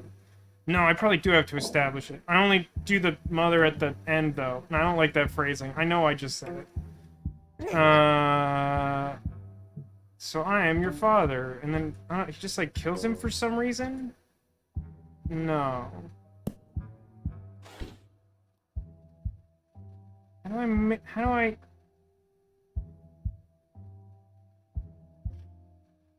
How do I get people dead? I need 2 wedding panels? I need a wedding panel where, so like, once upon a time, Tiny and Peachy get married. And then, don't ask about the logistics, but like, Hades hitting on Peachy, And so he doesn't like being rejected, so he pushes her husband off a cliff. I mean, is he still gonna... Does he still do the murder if I... Still... Okay, still does the murder. So then I just put a wedding at the end. Okay. No, wait. The other way. Because that can't... Even this game's not gonna let that happen, right? Okay. Now, okay, we figured it out. Cause and effect. Love the smiles vibing on the cliff. I do like that. I like that there's stuff like that in this game where it's kind of just like, yeah, you just put them there, and they're like, yeah, why not? Tiny avenges his brother. Just Seance is a new card. Okay.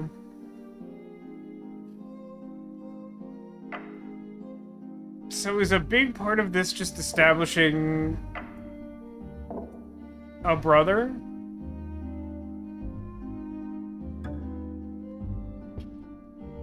So Tiny and Greenie are both the children of Peachy. And then Haiti.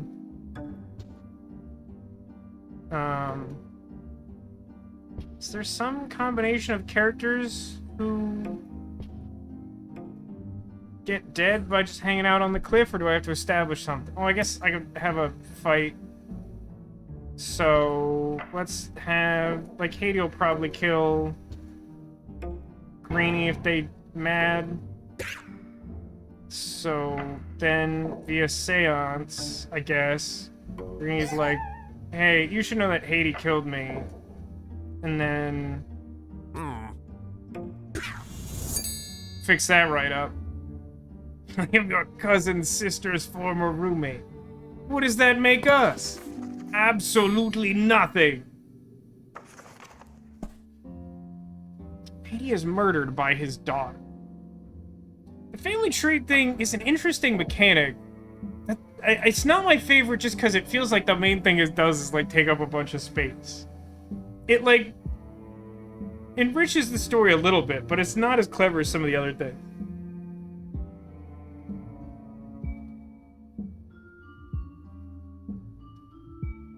Haiti is murdered by his daughter. Alright, let's establish that straight up.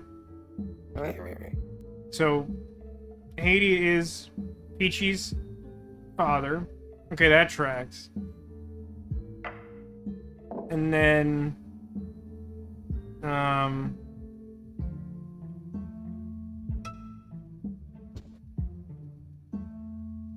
let's say that Peachy and Tiny love each other, I guess? No. Yes? Wait. So do this, but then... what if Peachy sees Tiny and Haiti together? Well, then maybe...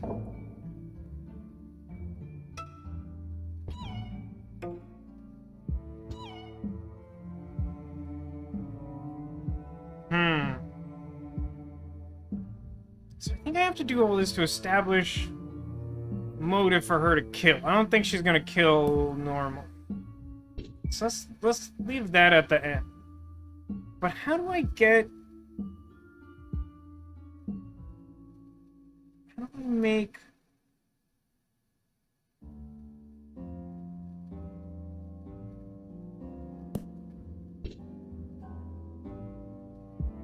oh, that's really funny. If I don't establish a relationship for her first, and I move this later, then she's just like, oh sweet, they're sharing flowers, isn't that nice?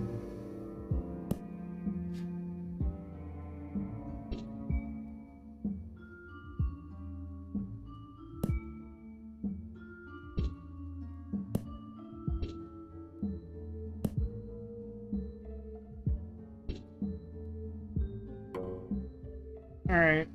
So let's just say, for the sake of argument, that Greenie witnesses this, and I love that his reaction is like, I do not know how to respond to this. Now, wait a minute. Why is Tiny the one getting upset here?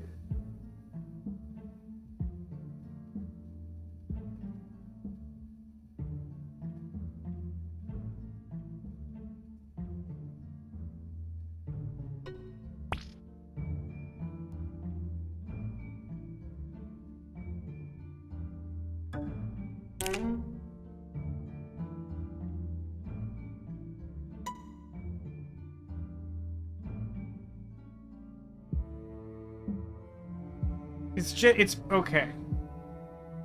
So because that scene is a fair, it's naturally assuming that there is some pre-existing relationship, I think. So someone finding out about the affair inherently is upset. Okay. I wasn't sure if it was just love affair in a general sense, because this is the first time I think this has come up in this way. So, this is weirdly tricky to me.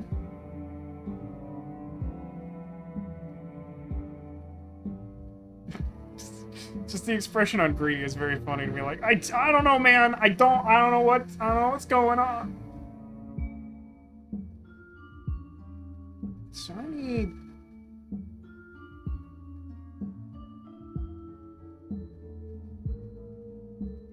So, okay, let's move Greedy over here.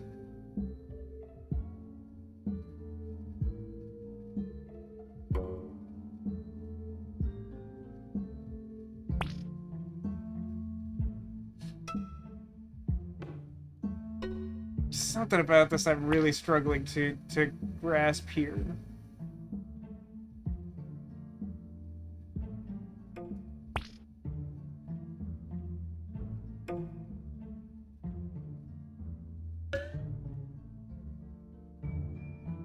Oh, that's funny. If you try to put them on a fair together, it reminds you that the family tree is set up.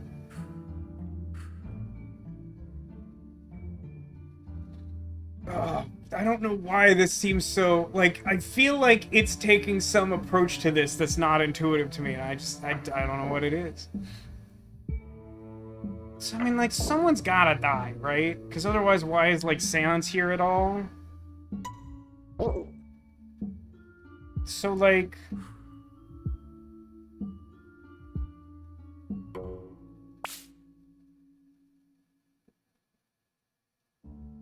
Wait a minute. Is this the thing I'm struggling to understand? So let's say that Haiti has a conversation with Tiny, and Tiny's heart gets broken? Still struggling with this a little bit. Is he just like... No, he doesn't.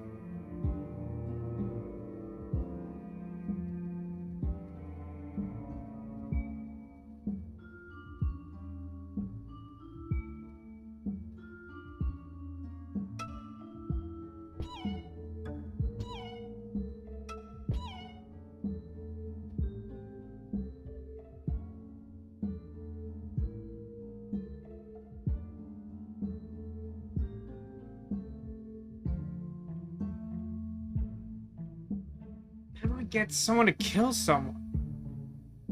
You push Dad? But, like, I mean... See if he can. But that doesn't, like, solve the problem. No, he's just sad. He's just sad. There's something about this I don't understand. We've established the lineage, right? That's fine. Panel 1 is dealt. Panel 2. Peachy and Tiny love each other. And Haiti knows about it. But then... So the problem here is that Haiti is rejecting Tiny as though this card was a proposal to have an affair. So what's more important is...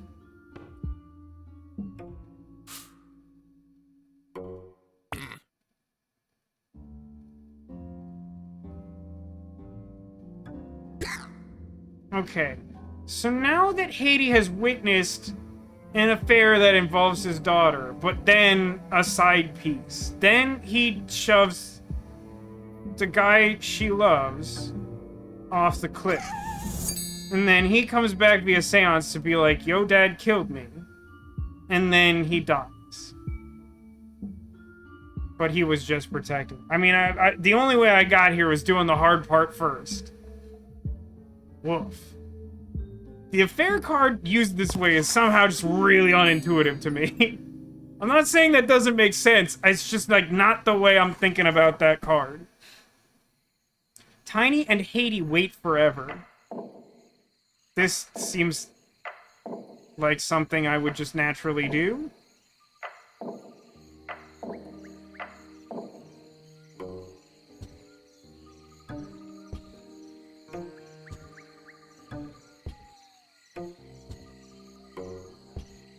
I'm not sure what's happening here. I definitely feel like I'm being joked on.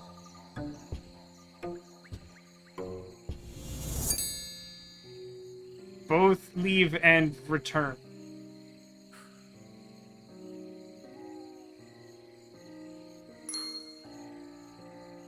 Okay, that's a really weird one. It is a good palate cleanser. I do like that about it.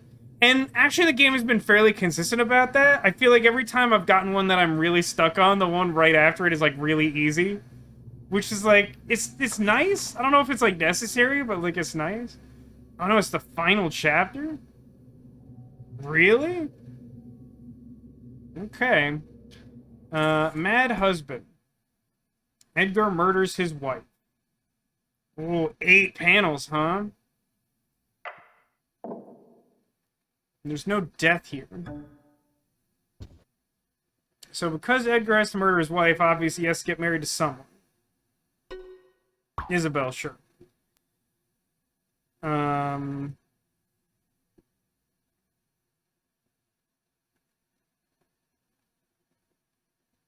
Maybe I need Isabel's jealousy here. This is a weird set of cards. So, like...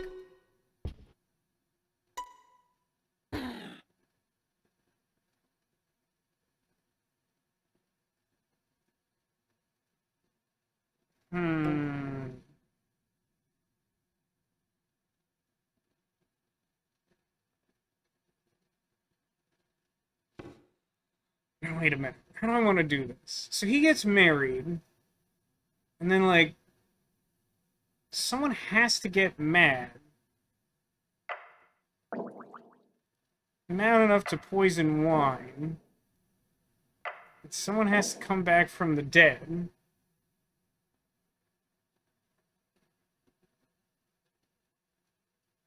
But in the end, he has to kill his own wife. So he's got to go here. And I feel like someone has to murder someone.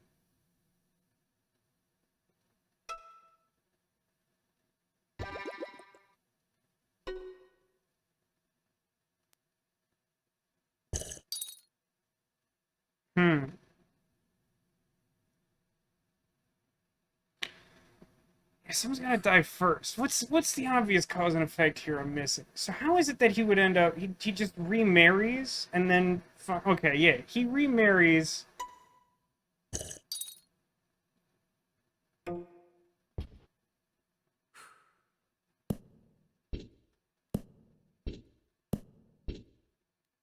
It's already drinking that poison. Give me a sec here, Edgar.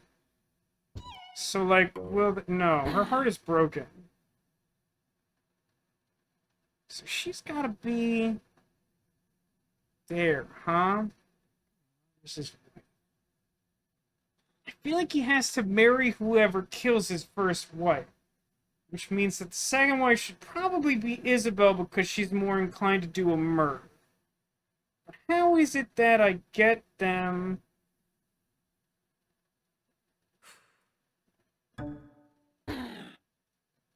Alright, that works. If he is the one to reject Isabel, then she's mad enough to kill Lenora, and then she's happy to marry him, and then Lenora's like, by the way, you married my murderer, and he gets pissed about it, and then Isabel dies. Okay, great. Mini Hammer. Tiny murders uncle to avenge father. Well, so in order to have, I think I need 3 of these. So I need someone to be a parent to Tiny, and someone to be that person's parent and someone else's parent. So let's say...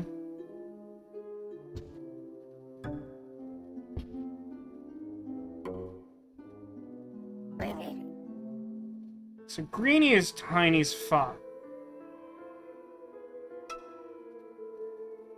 And Peachy is his grandmother because she is Greenie's mother and also Bluey's mother.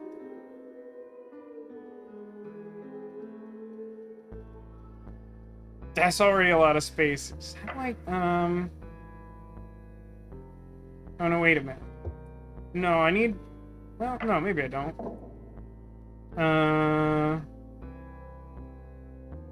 Let's say...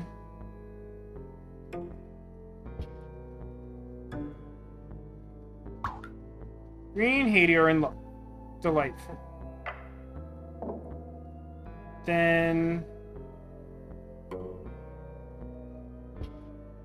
Haiti rejects Bluey. And then Bluey kills Greenie?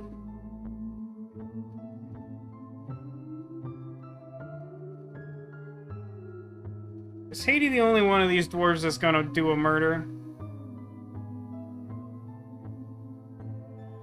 Okay, in that case... Switch...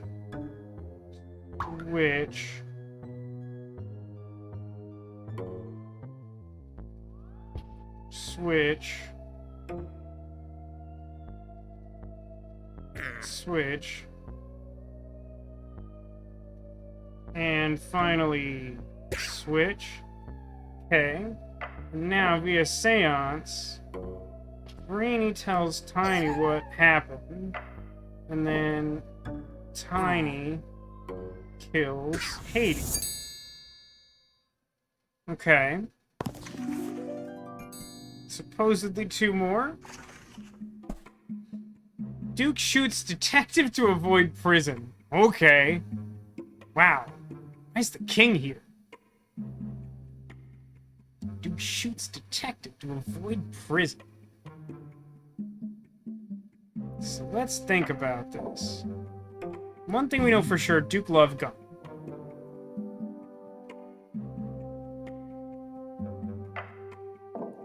So, like... The detective might be able to, like... There's a No, wait, hold on. So let's say... Let's say the Duke witnesses the Duchess and the King. Oh, yeah, she's into that. And he's obviously pretty pissed. So, like... Now he doesn't just love gun. He needs gun to kill. So he shoots the Duchess. And then he puts the gun back. No. No? That's too many panels. Maybe? Now the detective sees that happen, so I don't have to, like, do a fingerprint shenanigans. And then...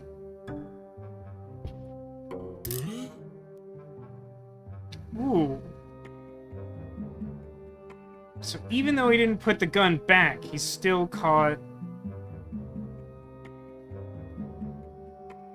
off guard and doesn't shoot him. How do I get him to actually shoot the detective?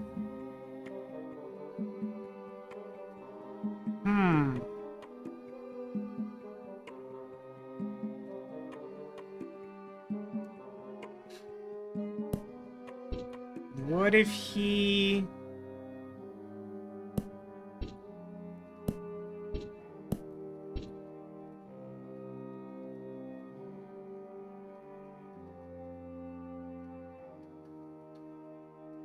Yeah, I would need... Okay. I would need him... In theory, I don't know if this works. What if the Duke sees the detective talk to the king? Because then he's ready to be arrested, and so he comes correct with a gun to avoid going to prison. Love revolution. Knight and maid murder the monarchs and have an affair. Okay. And I only have 3 scenes and like 1,000 characters. Okay. Knight and maid murder the monarchs. Oh. I feel like...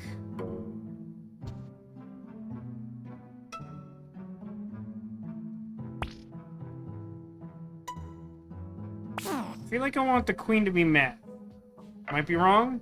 We'll sort that out later. Do the... Alright, this will be a good litmus test over here. We'll see how these relationships develop as I plug in the other panels. Hopefully, eventually, they love each other. And then a stork shows up or something. I don't know. The logistics are complicated.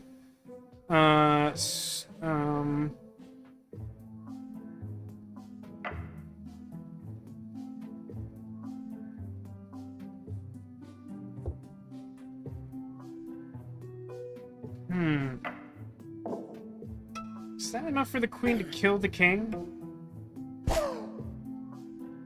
Okay, it is, but the maid is heartbroken. So, like, what if the queen's still kind of vengeful? Kidnaps the maid. So obviously she disappears from that other scene. But then I rescues her and learns that the queen is responsible for the villainous act. And thusly... No, I see a flaw in this plan. We'll come back around to it, though. Oh, that doesn't work, huh? What about... Okay. So he's just sad now. So I have to get the knight to kill the king, but this is mostly correct. So how do I do that? Well, I guess we don't really need this panel. So that was just because I needed him dead. So this works fine. Is there something I can do?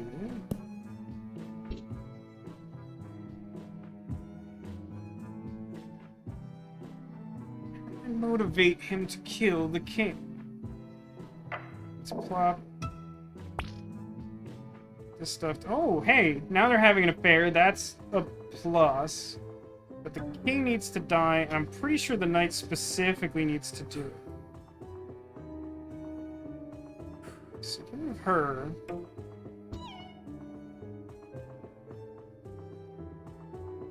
So she loves the king because he's still alive. Do I need for... What happens if the knight witnesses them together? Does he love her right now? He does not care.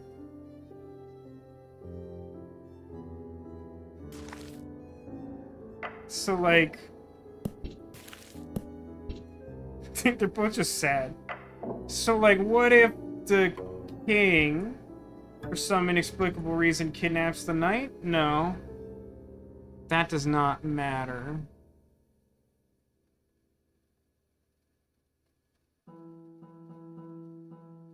How do I motivate the knight to kill? Doesn't care about the affair. I don't think there's a way to witness murder.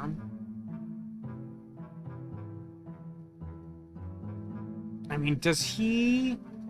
Maybe he does have to be the one to kill the queen?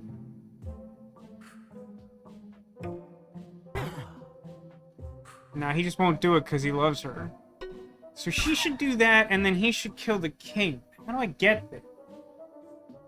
think these are necessary. It may be possible to reorder them. I don't know how to do it.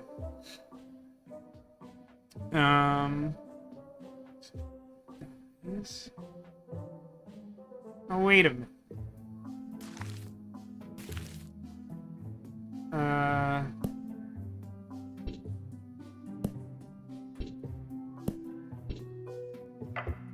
Let's just add... I mean, I don't know if this even works. But, like, if the knight sees the king together with the queen...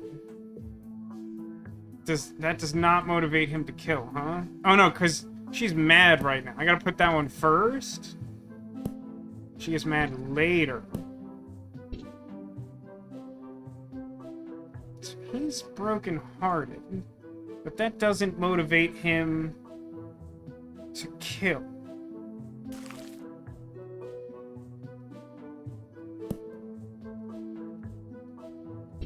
What if...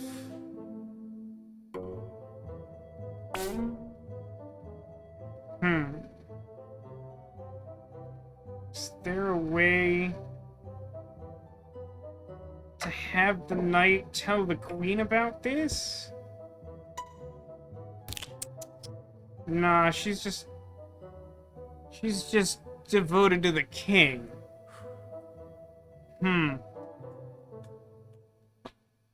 This one took 45 minutes for you and your partner to beat. Wow. Okay. That's interesting. This is tricky. I think I have, like, a high percentage of this, but I'm clearly not there.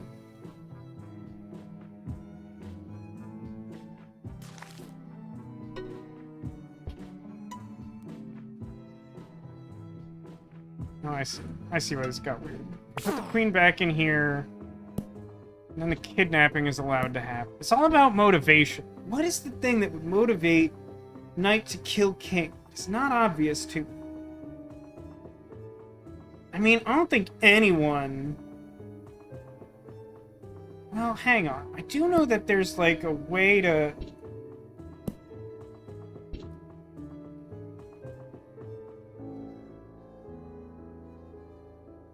No, but I guess that's character motivation. That's basically what I was just trying, right? Is... Before I was having an issue where, like, you can have someone talk about an affair in the affair scene, but if the knight witnesses... Well, no, I don't think I tried it. I think I... Okay, let me try something. So the knight sees this, and then...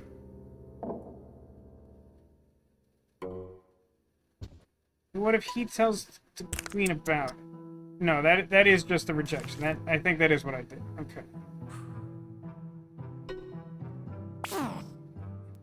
Murder the monarchs and have an affair. Stupid king is still alive. I really think the knight's gotta do it.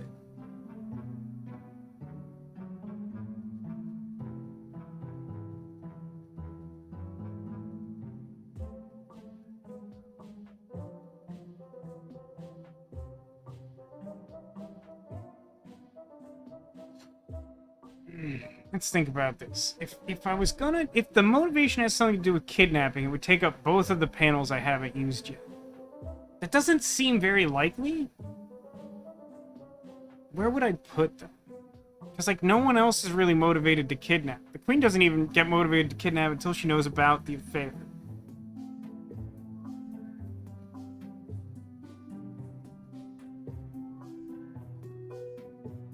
I mean...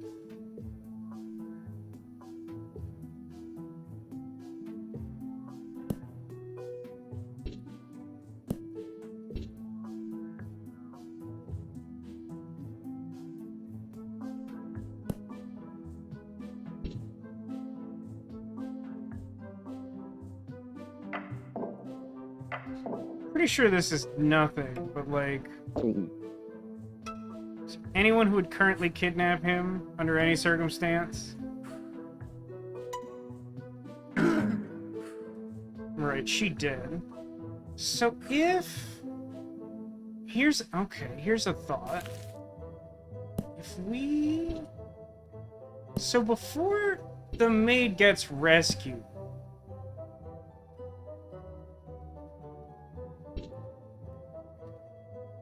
Wait a minute. Wait a minute, wait a minute.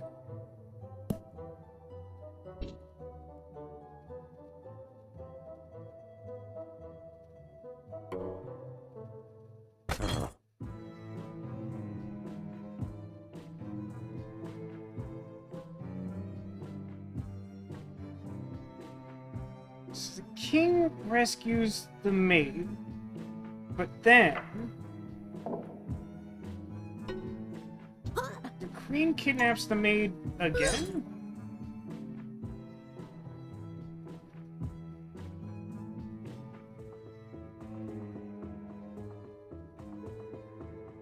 So now the king knows that the queen... No, this isn't right. What I want is... No, that is right. I need this, and then... Yeah. So he kidnaps the queen?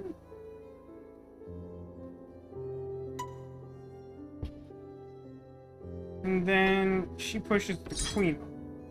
No, she's still kidnapped. Can I do that in fewer moves?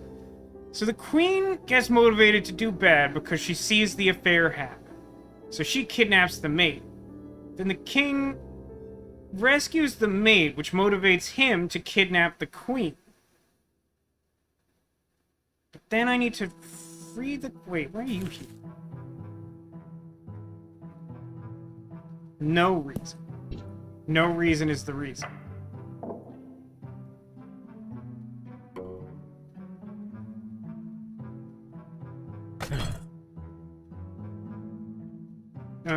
So... Yeah. Did some murders. That's tricky, though. This is weird. The king rescues her, and then that kind of is just so he could also do evil. But then you also have to rescue the queen so that everybody can be killed? So what now? The ceremony. Oh, I put it over here.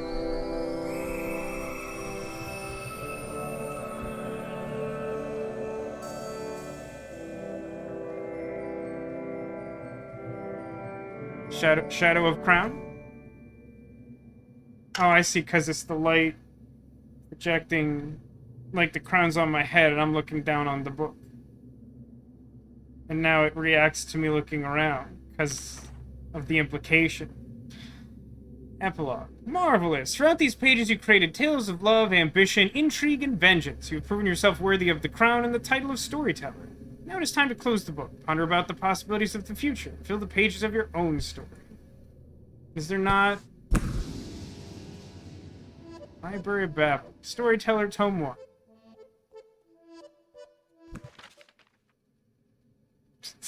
Can interrupt the credits. Let's let that run for a second. I don't know how many people worked on this game. It's relatively small in scale. It's probably a little expensive for its runtime, but it is a really good game.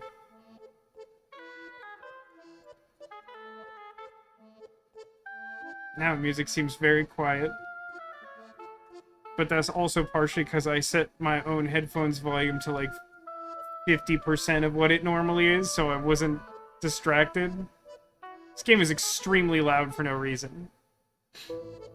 Achievements now? Yeah, I kind of, for some reason I thought the in-game would prompt achievements. There was something that I read somewhere that kind of suggested that.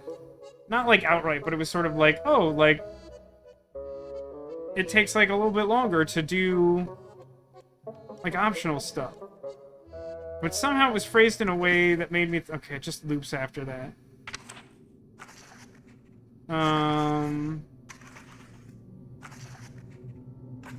Is there some way to figure out what achievements I'm looking for? Or do I have to rely on you, the faithful chatters of chat?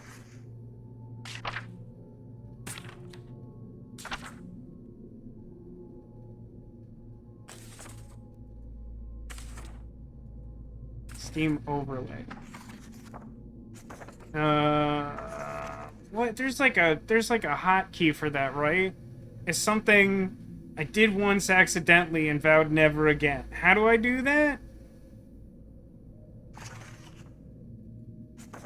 Shift tab. Boy, I hate doing this live. No, it doesn't capture that. That's good, I think? However...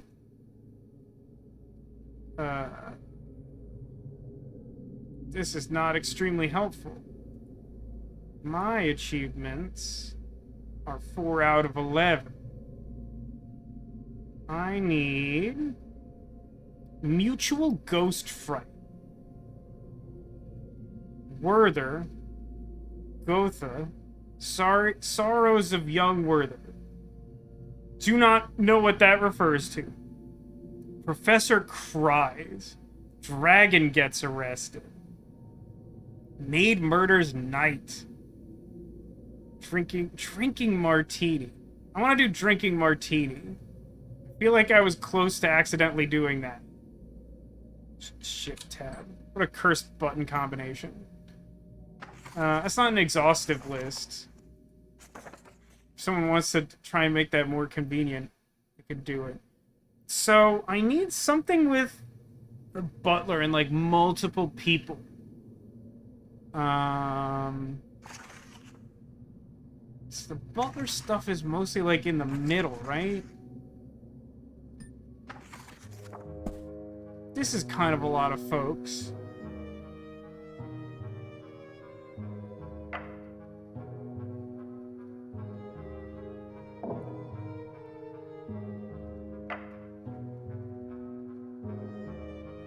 Is there any character who will drink a martini?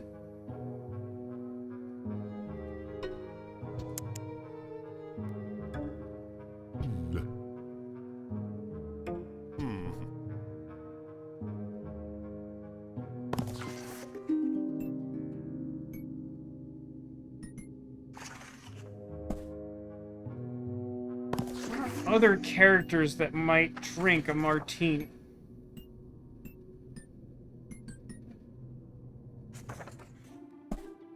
This is like royalty stuff. This is mostly royalty stuff, right? There's some of the chapters that kind of mix stuff together. This is royalty stuff again, I think. Maybe around here? I'll be able to make the professor cry there. What would make the professor cry? Duke and Duchess? But neither the Duke nor the Duchess seems to drink the martini. Maybe... Well, you know what, Neko? That's a good idea. If we...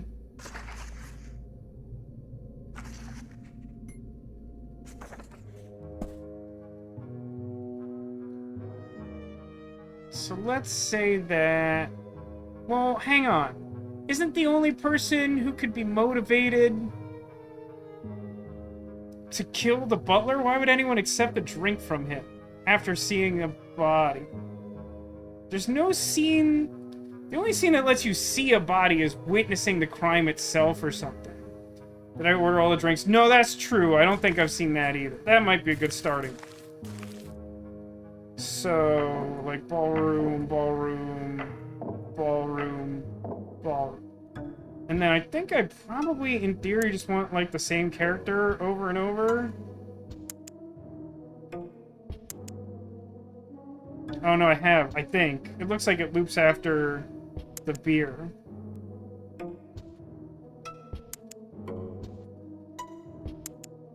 Somehow that's not an achievement. Just put the Duchess in the same room as the Duke after he's been shot. My point is, I don't think you can do that. There's only, like, certain scenes that let you interact with stuff like a dead person. And what I was saying before is, I think the only way to know that someone died is to witness the crime, which would mean you would see the butler do it.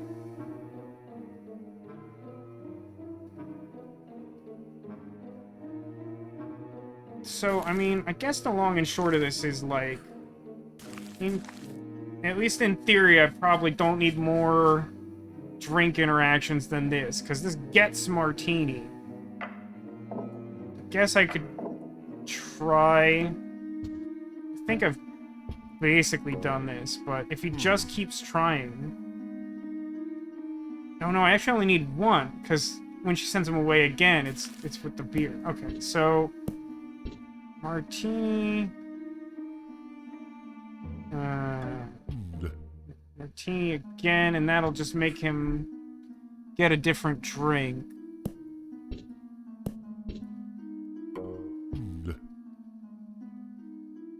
Is there some way to just, like, alternate between them in some maddening fashion where eventually someone accepts a drink?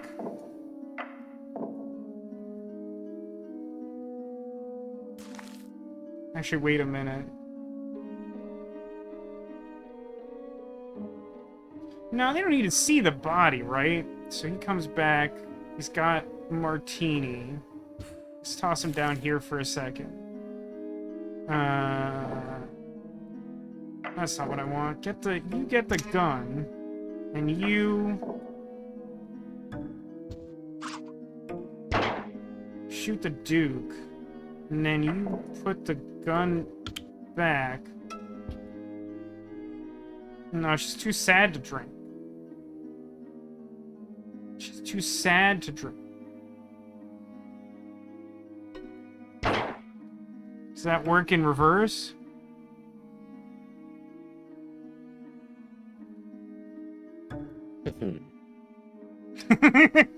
Put the detective out there. He's like, I'm suspicious of you.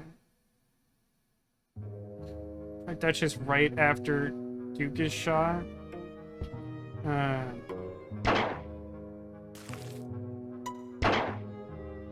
Nah, if you do it right after, he's still got the gun. He just kills them all. He doesn't like any of them.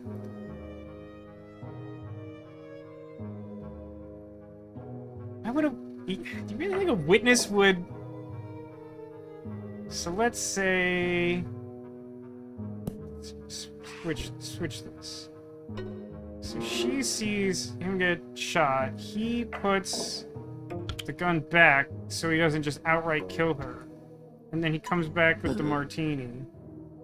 Nah, she mad because she saw him do a crime. This was my concern in the first place.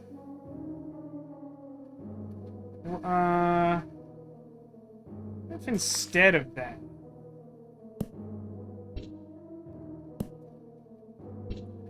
so he puts the gun back so he doesn't do a second murder. She sees a ghost and is startled by the ghost. And then, does she accept a drink because she's startled? No.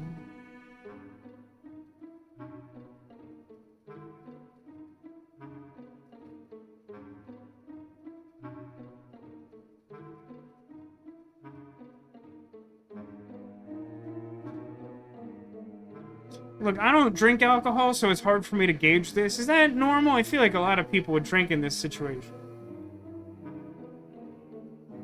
What if the detective sees the ghost? Is he just skeptical of it? He's not heartbroken, but he's suspicious.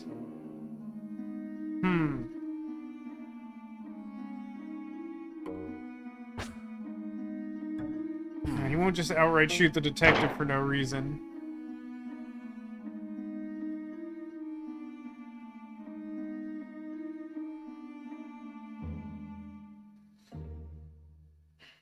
I don't think there's a lot of wiggle room here if I'm even on the right track.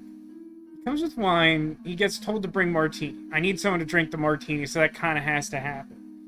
If he's gonna do a murder and then not murder a second person, he has to take and put the gun away, and then also in the middle do the murder. So that really gives us 2 panels. Now it might involve... I mean, just for the sake of it, we could do, like...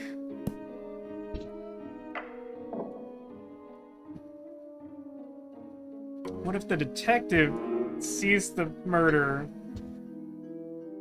No, that's not it. The detective's watching her not take it. Hey, wait. Why does he have wine now? Why does he have wine now? Why does he have wine now?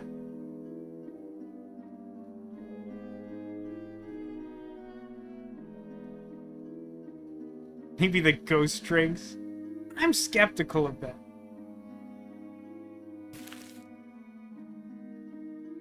Wait, that's super weird. Hold on.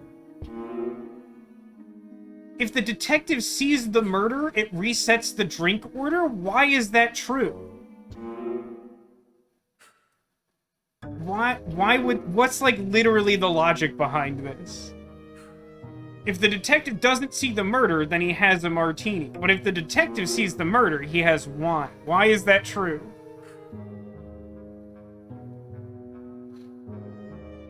You think there's like a world where we... Hold on. We take the gun, the dude notices that it's gone and has a panic. We put the gun back.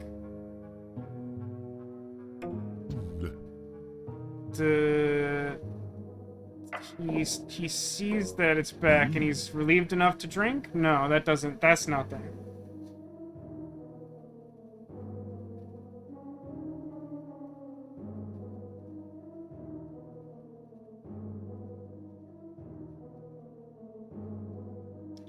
What motivates a man to drink? Or a duchess, alternatively.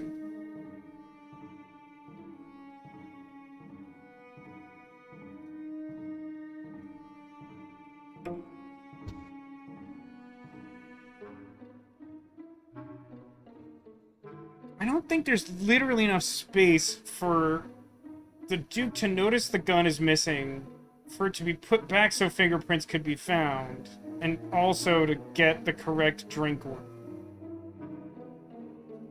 Is there another way?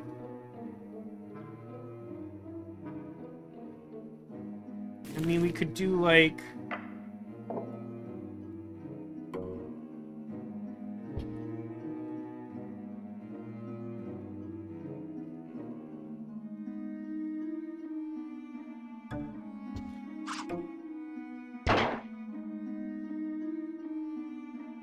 The ghost doesn't appear to be able to drink. Mostly because it's a vengeful spirit. Vengeful spirit can't drink spirits? Something wordplay? This game is all about motivation. I'm just not clear on what makes someone here want to drink when initially all they want to do is make the butler's life miserable. I mean, that just gets him arrested. Are there enough panels to, like...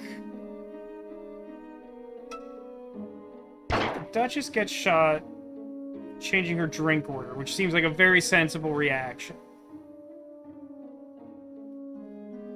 Nah, I would need too many panels. I can't put the gun back, have the dude touch the gun, have a false accusation or what have you.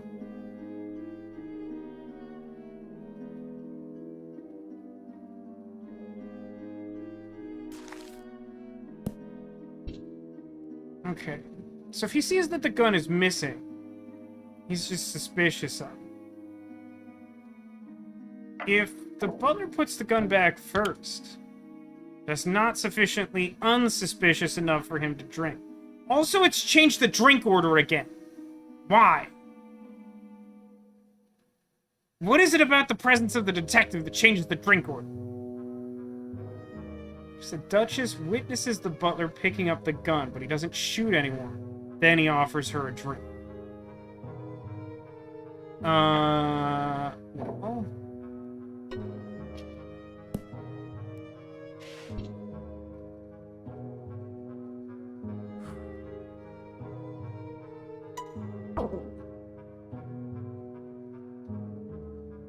Huh. Okay. That's really specific. That's a little hard to intuit. But that's fine. Doesn't feel like so much a congrats when chat comes up with it. That feels disingenuous. What else do we need? Make the professor cry? The professor's like mostly just in this chapter. Also, I need to get the dragon arrested. That's gotta be something really specific. That's probably this one, right?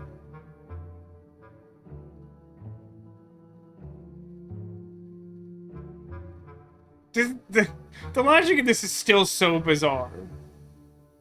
You get the dragon arrested here. Is it a different one? There's not a lot of them that have disguise.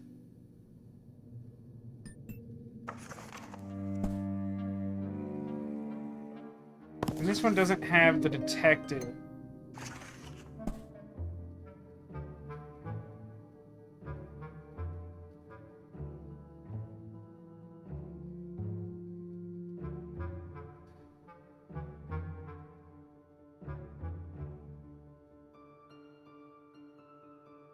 I don't think there's enough panels to get the dragon arrested here.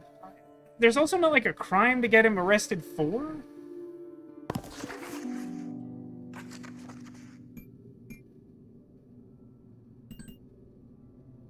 This stuff is all royalty.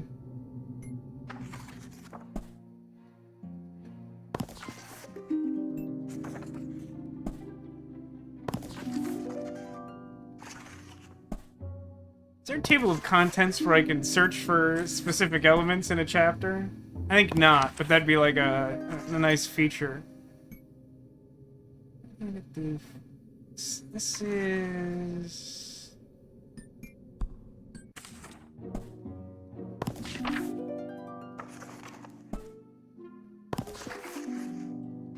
This is very exciting content, I know. But in order to do these, you have to, like, find the right place. It has to be dragon in monsters. It's like the first time dragon shows up. It only shows up, like, 3 times or something.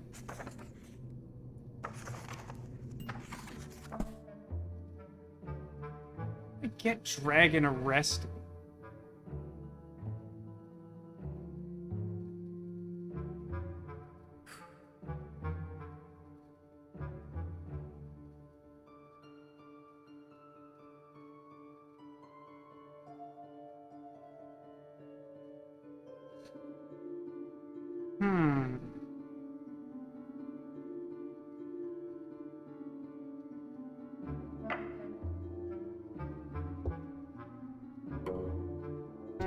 So no other than the Baron will dress up, right?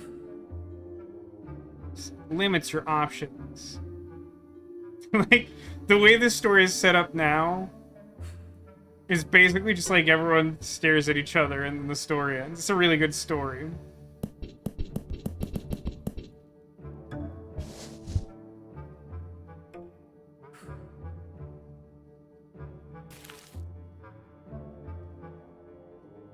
So, like...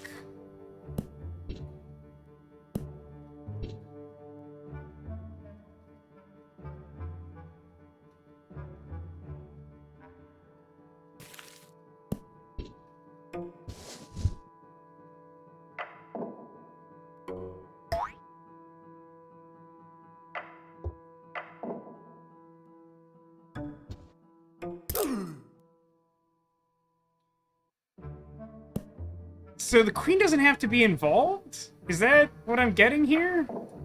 If he just puts the costume back on, then the dragon gets arrested? Okay, sure.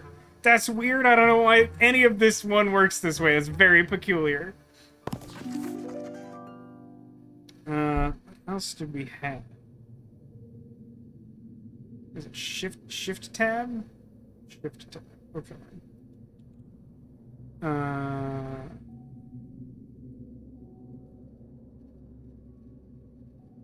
Professor cries, maid murders knight. Knight and queen afterlife love.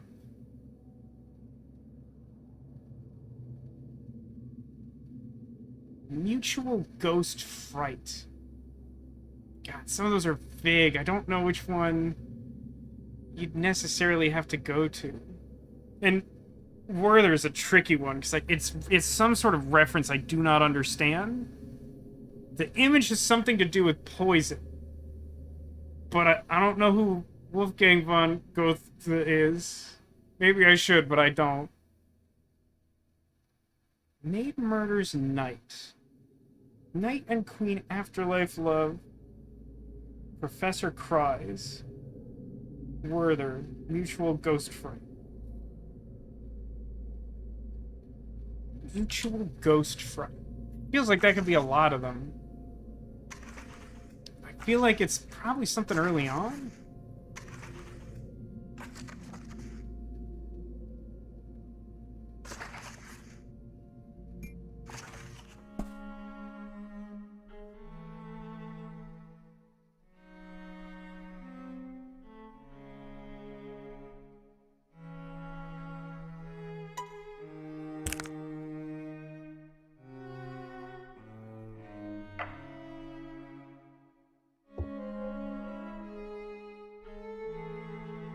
No, this can't be it because there's no. No, I guess you could. I guess you could put them in wedding. So what if you were like? So she got scared by that, and then he got better, and she died, and then.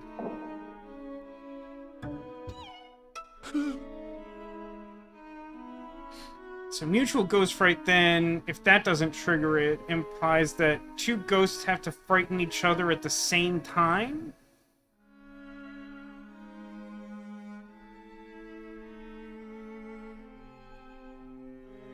So...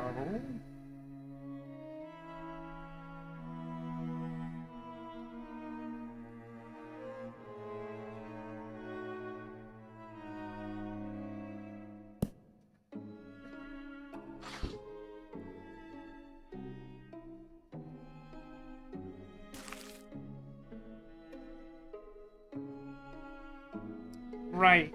If they're married in the first, what if they're not? Then they're just two ghosts hanging out.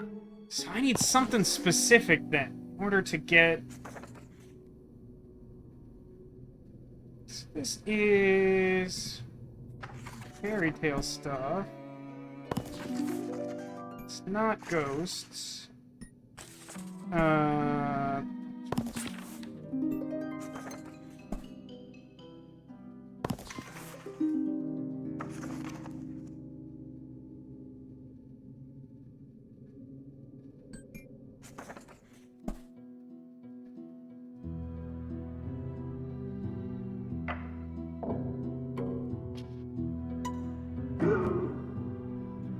Aha!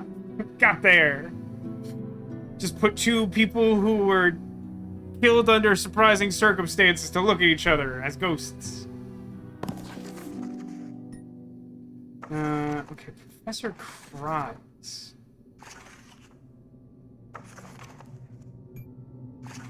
There's not that many things that have the professor in them. Question is, like, what does the professor care about that would make him sad? Is Mina supposed to be his daughter or something? So, like, what if we...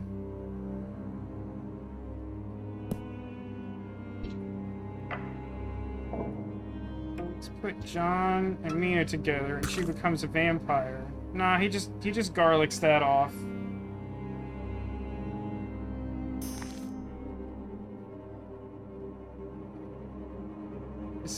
Is he just sad about Dracula? Now, he really doesn't care about seeing any vampires, it would appear.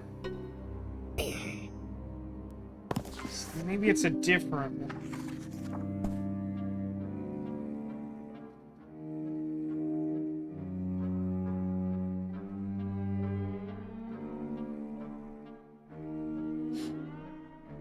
I don't know that you could change too much here. Also, it seems difficult to, like, change the relationship here.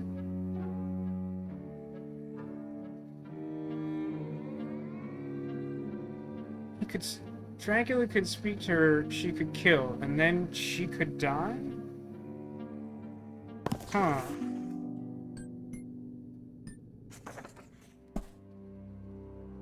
It's weird that Dracula, I think, only exists in this one, right?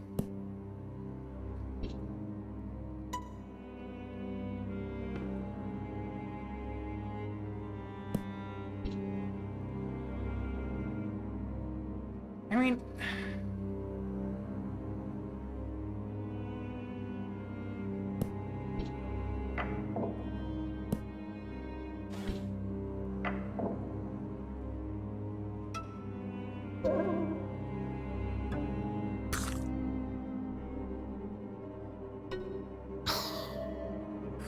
just don't think he cares. The professor, because the professor is speaking to her. The professor is speaking to her right now. The professor's like, oh, like, you mean without... Like, without anything else happening? If you put them alone at night, I guess that is? No, that's the crypt. If you put them alone in the crypt, they're both just spooked by it. But, like, the professor's only in his own panel. And... he doesn't care. He just doesn't care about stuff.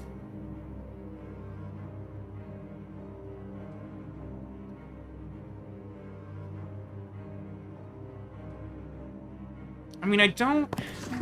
Is there a third one with the professor? Because I don't think it's gonna be the werewolf one. There's like not a lot going on here. I don't think he cares. Does he care about Bernard? Is that some reference I don't understand? Like, I'm pretty sure that...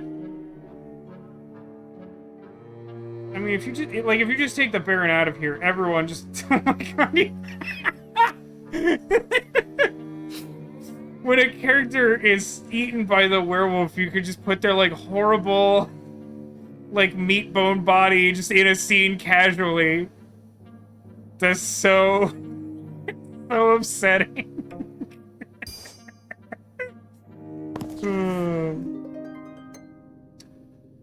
With the 2 in the crypt.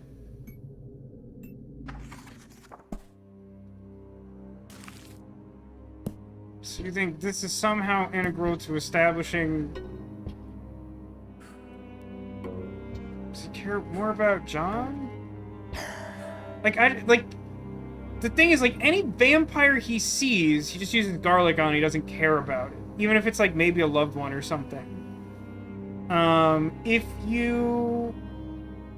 just, like, if you put, like, a human next to him, he doesn't seem to care.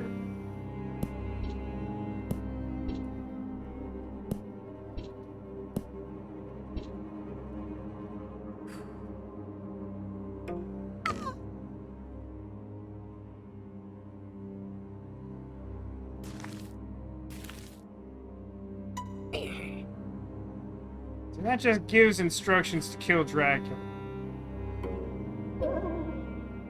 That doesn't help.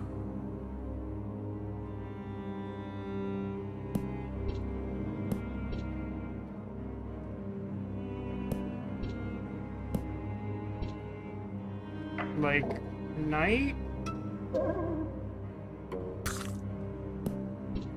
I don't think that's enough for him to care.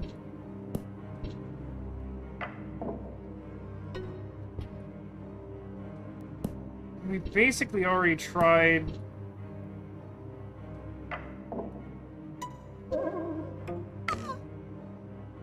If that just gives instructions and she fails, does this change at all if we... No, really, stake them! Just stake them! There used to be a werewolf furry romance that goes horribly wrong. There's only like 2 werewolf chapters, and they don't have a lot of panels, considering that you have to, like, transform.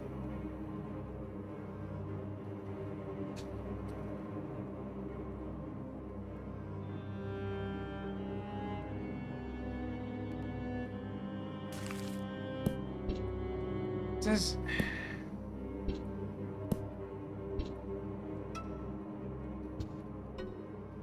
No, just grab the blasted background, dingus. So, like, it gives... It's not gonna give advice in the first place, right? Like, putting something up front doesn't seem like it helps.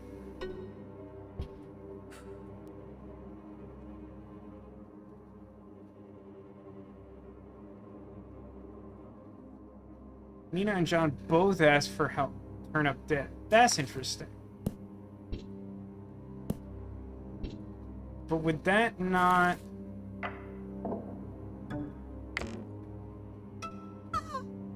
It's weird to me that there's this unique interaction that doesn't seem like it does anything.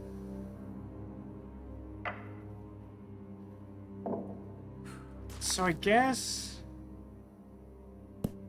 So they both see Dracula. And then they both ask for help. I don't think there's enough panels for that to, like, do anything.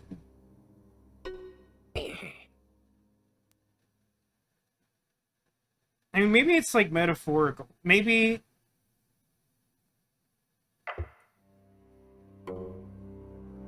No, because, like, if they ask for help, either one of them can kill Dracula now. I don't think that's it.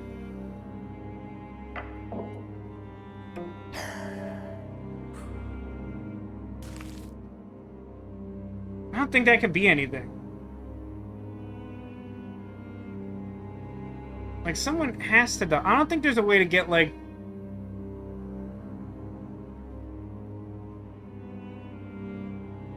both... Like, if both of them ask for help, either one of them is equipped to kill a vampire, so I don't think any of them can be turned.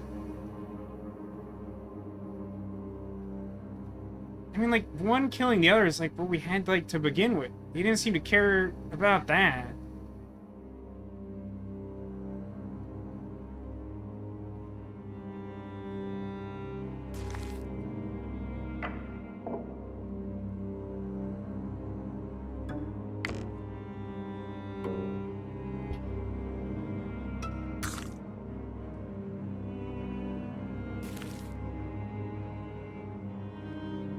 Is there a way to, like...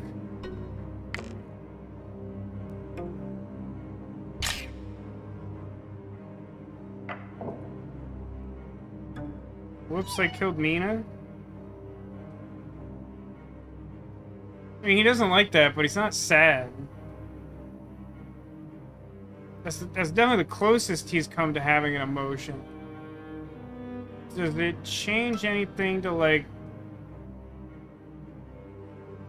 flip the characters around?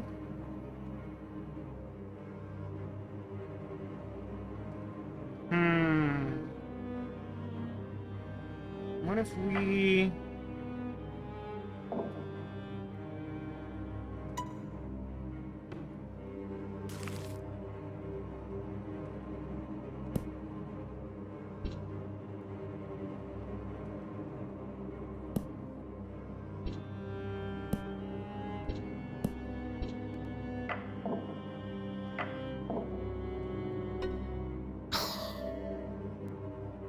Hey, wait.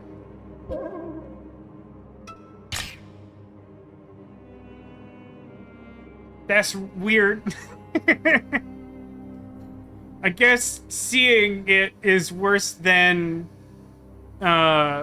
hearing about it, I guess. Sure. So what do I still need? 3 more? 2 more? Night and Queen, Afterlife, Maid murders Night. Does that only be done at the end? Probably. There's only like a handful with the Maid. That seems like pretty doable.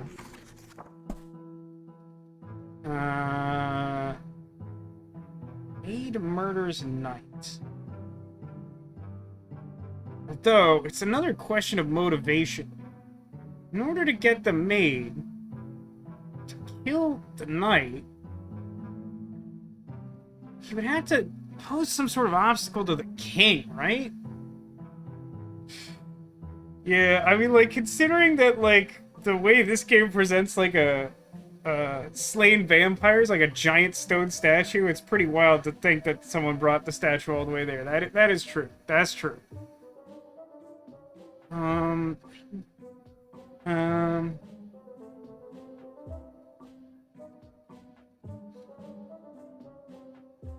So, I'm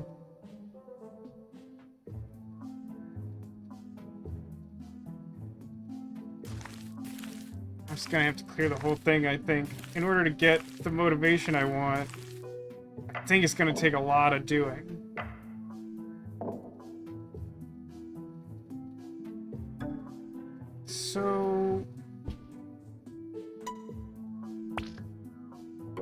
I'm actually sure this is useful. For some reason, I want to put this first. So he's heartbroken. That might help.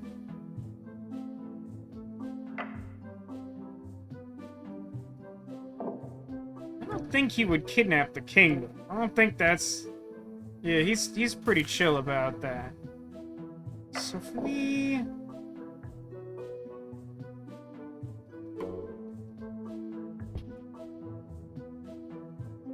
For some reason, I just want to try this. I don't think this is anything. No, she just... They're both just like, I also love the king.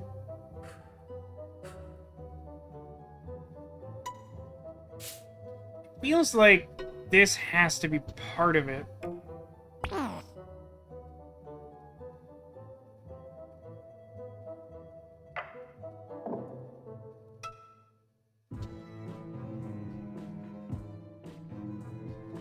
So she kidnaps the king, because she's spiteful.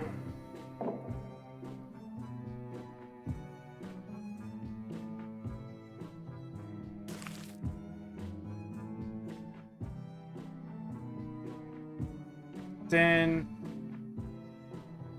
I feel like I need...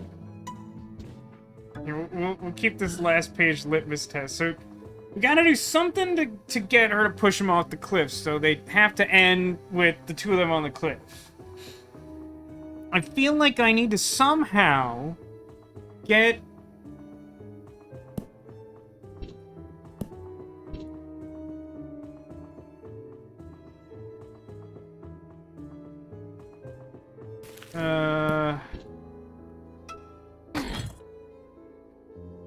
So the maid frees the king. The king tells her that the queen did it.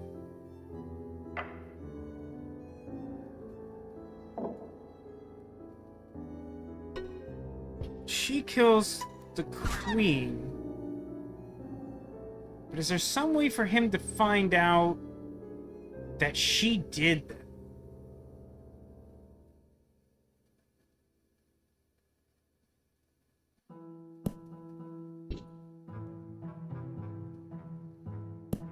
Because if so...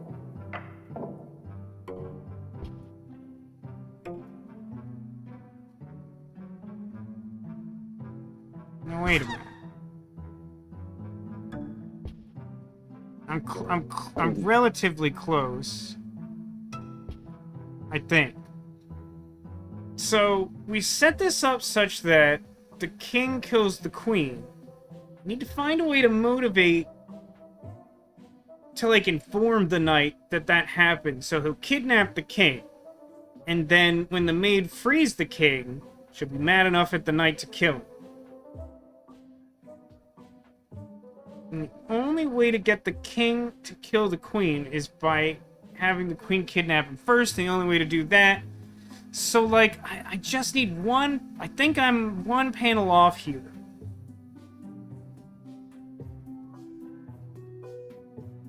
Ghost? Maybe? There's kind of a weird one like that. Would Queen tell Knight? No. Because she doesn't care about the Knight. She's just like a sad, lackluster ghost.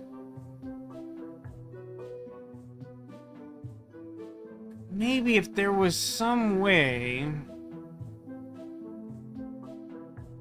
I think all the other panels are necessary. Might be wrong. But I think the only way to get the king motivated to kill the queen is that.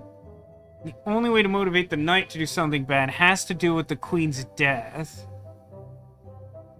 So, I mean, I think this is it. You can have either the maid or the king kill the queen, but I think you have to have all of this, including the affair. Is, like, if I...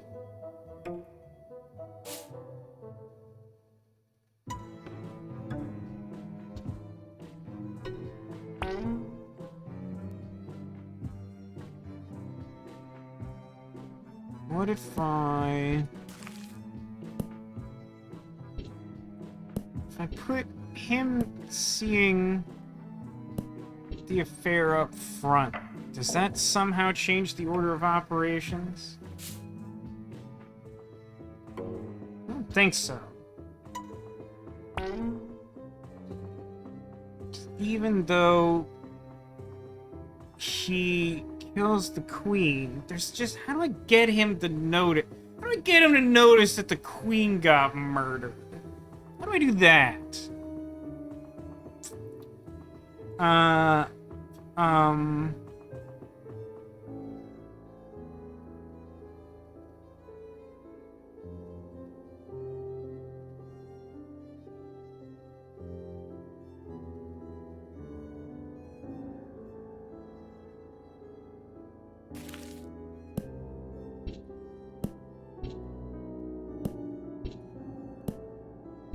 I'm gonna mess around with this. Is this a situation? No.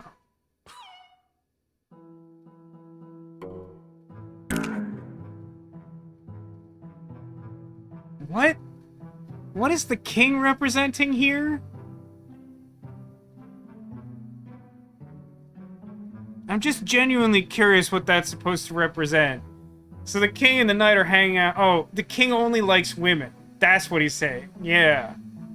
Okay. What if I, like... So she's still not really communicating cause of death here, huh?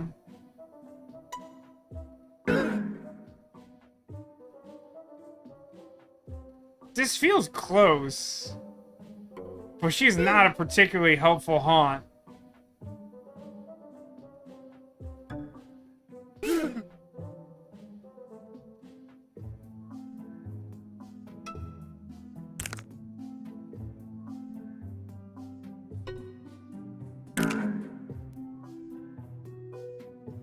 Ghost noise. Any of these would seance? I mean, I might be mistaken. I think the only chapter that has knight and maid in the same place to begin with is literally this one. And obviously this one does not have seance. It has the fair, kidnap, and cliff. Which isn't a lot to go on.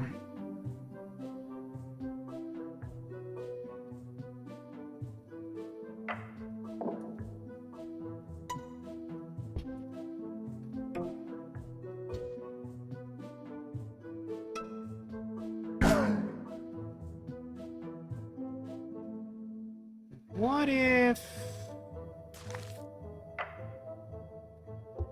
But no, if the knight's not responsible...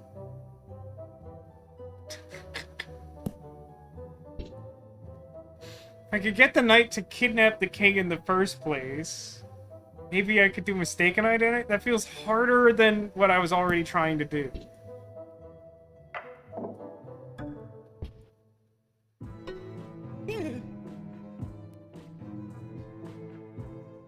So there doesn't seem to be a way to combine the knight and the queen in a panel where she'll, like, tell him in any... communicate in any meaningful way.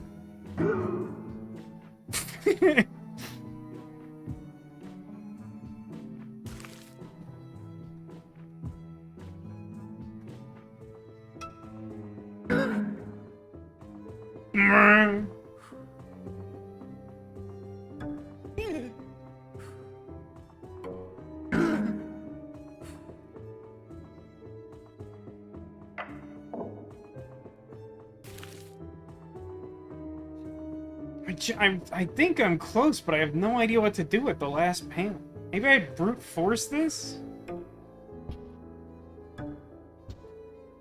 But I also don't know what position necessarily it would be in.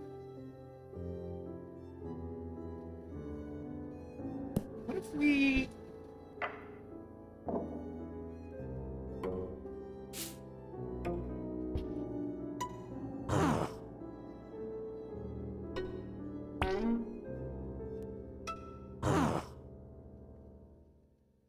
He seems interested in that. We still won't kidnap the king.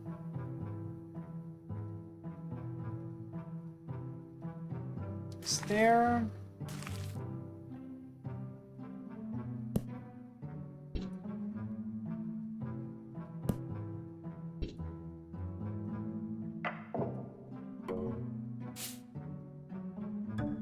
What if he sees that they're mad first? He still doesn't care about this affair? Knight just doesn't care, man.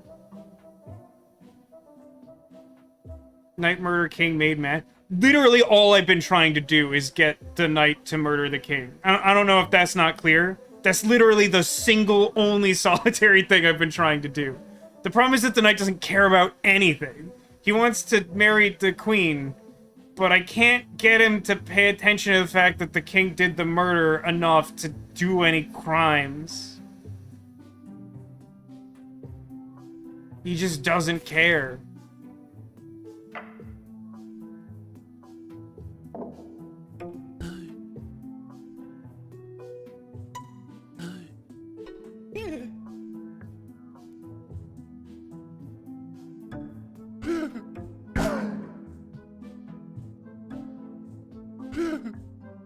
Oh, that's weird. Look at the maid's face in the last panel. Right now, it's super chill. If the king, who she loves, dies by falling off the cliff, she does not like it there. Is the same thing true if I get rid of this?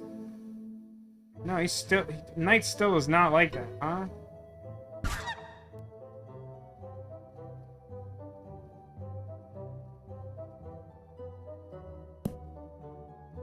Yeah, Knight is definitely the honey badger of this experiment. I mean, like, killing him doesn't seem to, like, do anything. Mostly because I can't get the knight to do it.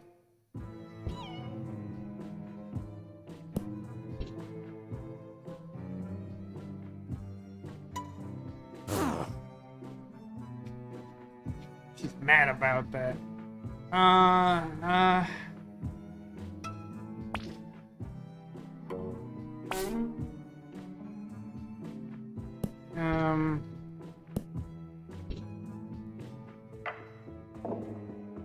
Wait a minute. Ooh, that's rough. So even though she's already mad at the king, she still won't entertain the advances of the knight.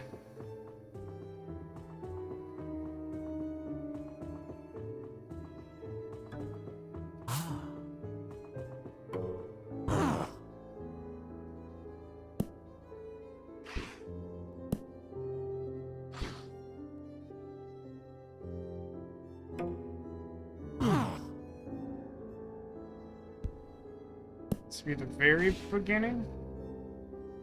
So he gets heartbroken.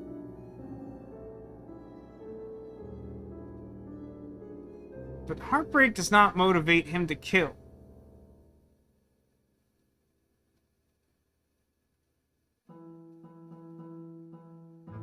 Do we need...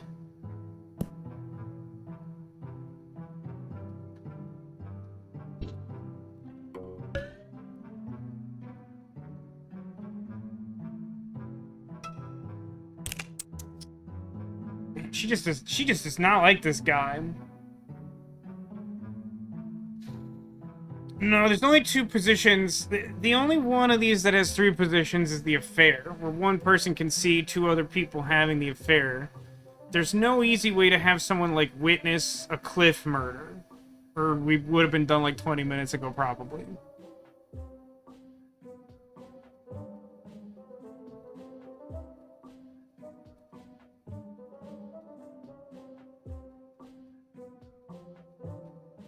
It's true, the queen can have a relationship with the knight. I'm not...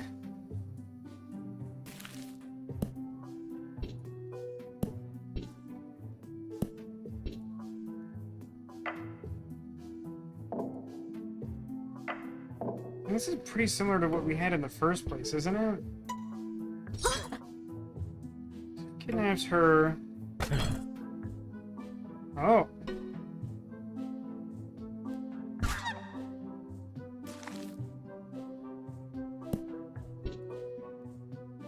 So wait, now the problem is that the maid isn't motivated to kill the knight? That's unexpected. Also, this is very similar to what I had before, I think.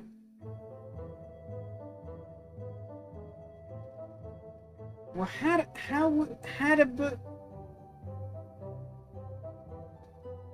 what could make her more mad? Something... The ghost of the king? Nah, he also lacks communication skills. She's so mad about the cliff just existing at all.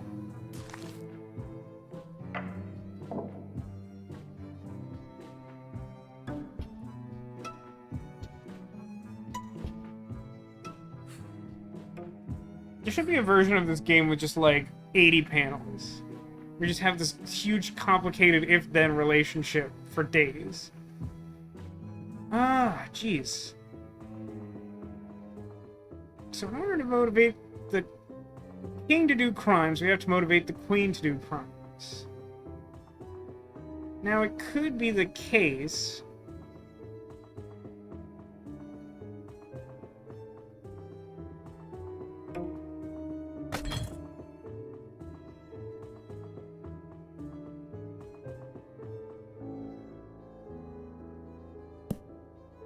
I don't have enough panels.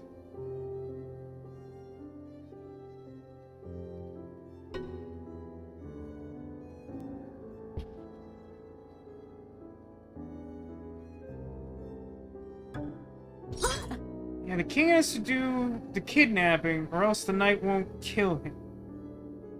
But then, how does the maid find out? Does the queen do it? I mean, the queen will just kill the maid in the correct position. They won't have a conversation there.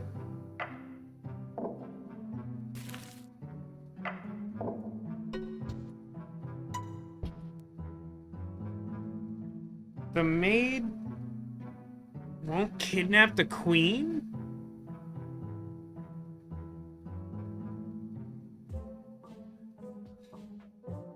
In order to kill the king, these first 5 panels are a minimum, and the last one is necessary to have a space for the maid to kill the knight. So I really only have one space to work with, I think. Unless I'm overlooking something. But the queen has to get mad to kidnap the king. And someone has to free the king.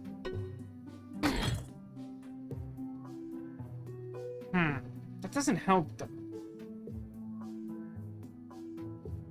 Like, the maid will kidnap the queen, but the...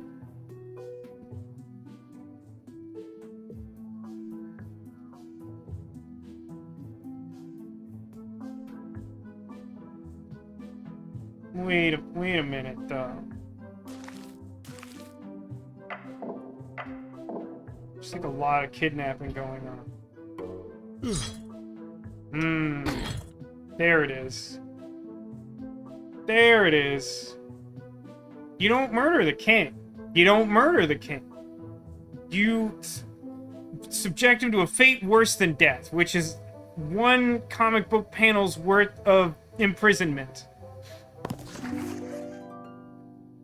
So now we have, what, 2 more? 2 more. The Knight and Queen Afterlife Love. I feel like that's an earlier one. I don't know what the... I don't know... If someone can just look... Someone look up what chapter the Werther achievement is on, and I'll just try to brute force that, because I don't know what that reference is at all. So Knight and Queen have to love each other in depth.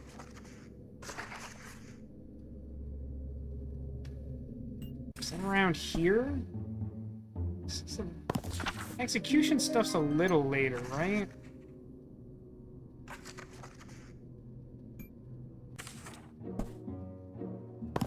No queen here, huh? He's so mad.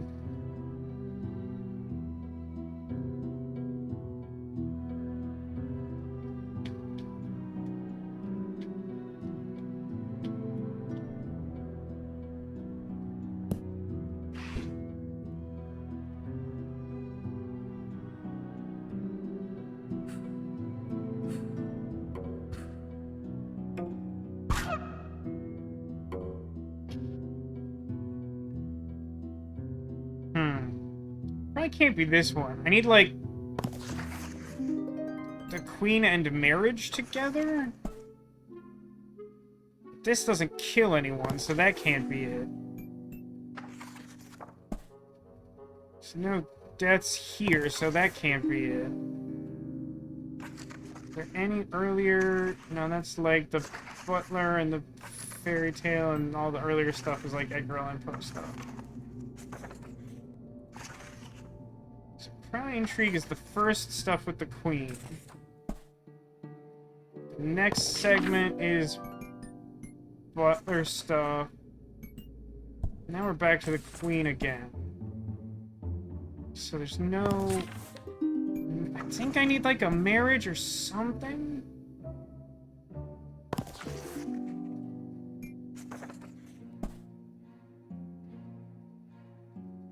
The knight's not in. So I need the queen, the knight, and a wedding?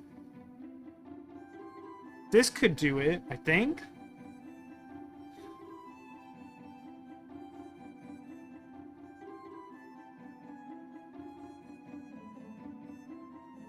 If I just move this panel to the end, is that something?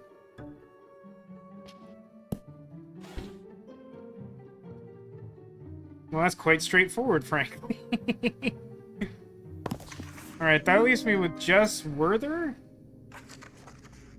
Anyone come up with a lead on what that's a reference to? I mean, it has poison in it, so that limits it. I'm not sure I want to find every... Because, like, I don't know what... Like, it seems like it's a literary reference. I don't know.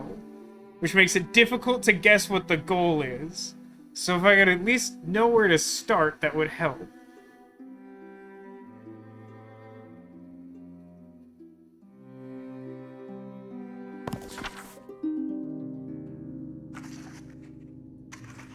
There isn't literally a table of contents thing, is there?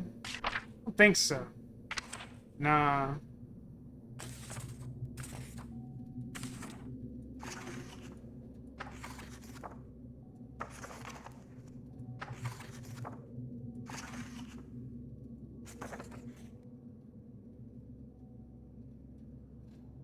I really don't want to, like, click onto anything and disrupt the game and the capture. So let's use my iPad to try and find the location.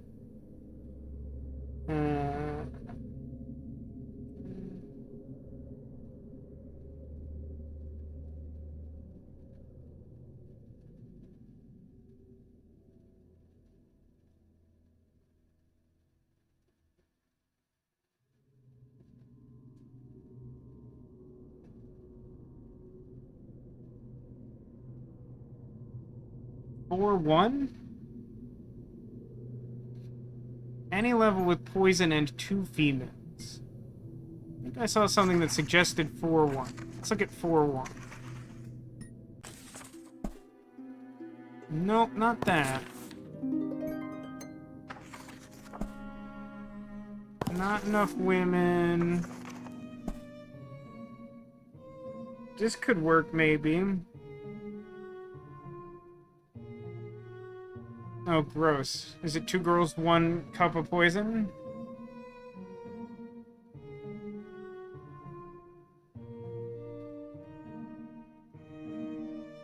How would I...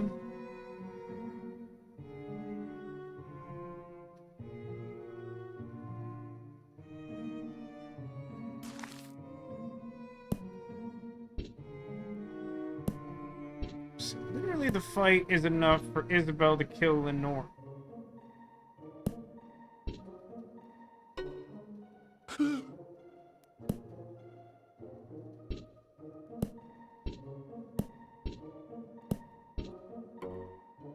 Nope.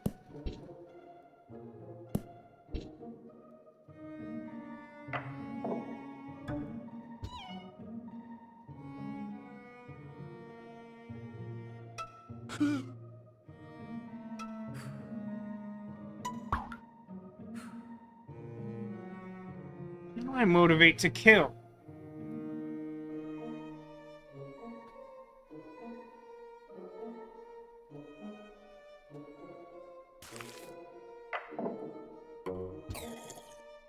Drink, my guy.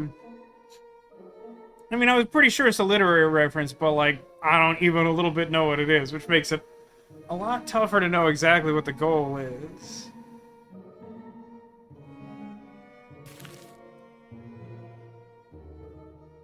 I assume I want everyone to die to poison. That's...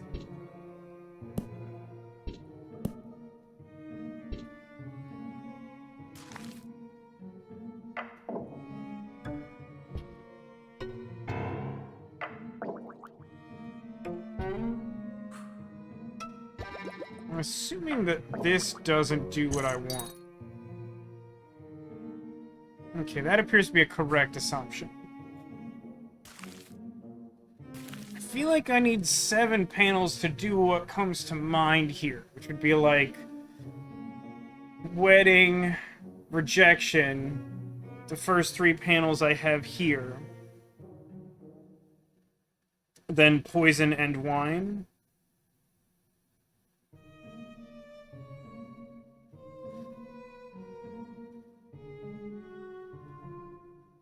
It does feel like the most efficient way to do this is fight, poison, wine. So then there should, in theory, be, if this is right, there should be another way to do it in 3 moves.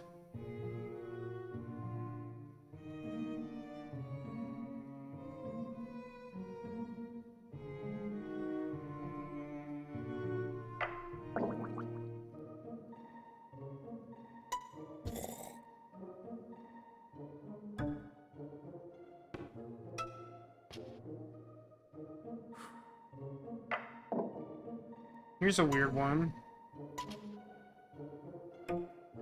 They don't appear to be fighting. I was expecting there to be a fight between this ghost and Edgar Allan Poe.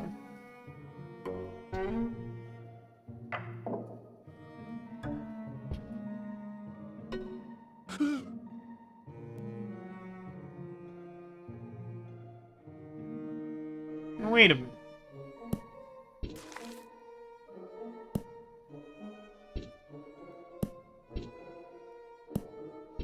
If he marries Lenora in the first place, the fight's already enough. Nope, that's not... that isn't it. Wait.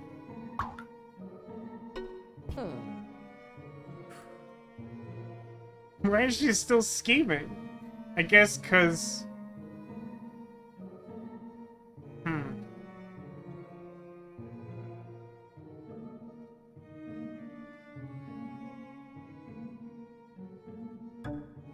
I don't think this would work.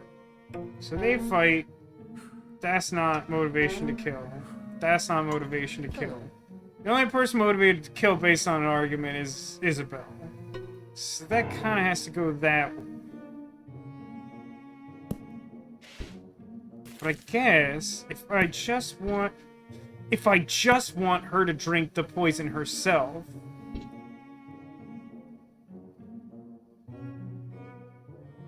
there might be something I can do.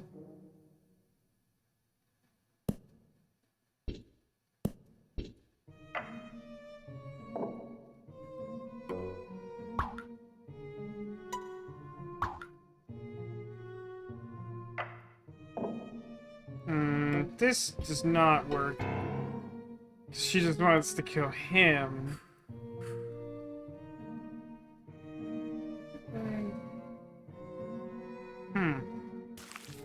Yeah, I'm clearly on the right track here. But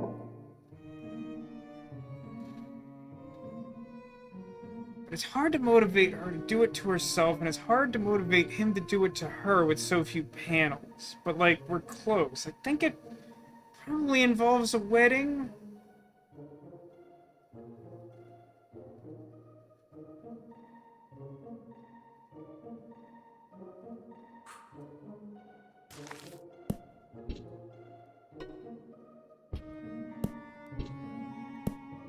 I feel like this shouldn't work, but...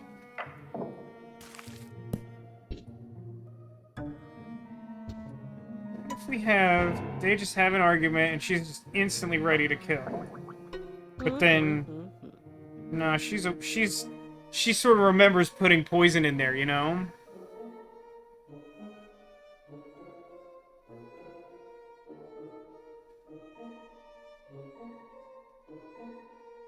No, I had the same thought, Neko, but she's unsurprisingly Isabel, ready to kill, is too savvy to just accidentally drink her own poison.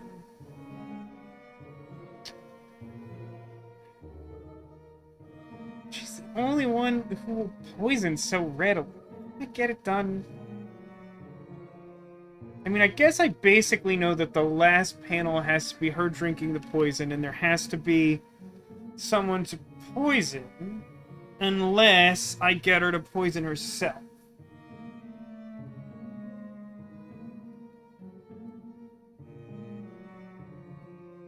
But to get her to poison herself has got to be at least 2 panels, right? At least? No, that might do it, though.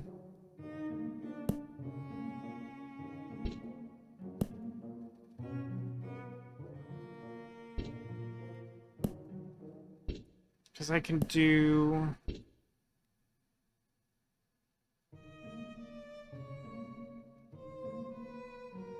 I'm not sure this timing makes sense. I may already have tried this, I'm not sure. So these two get married. And then Isabel is interested in Edgar. Alright, but rejection doesn't motivate her to poison herself, only others.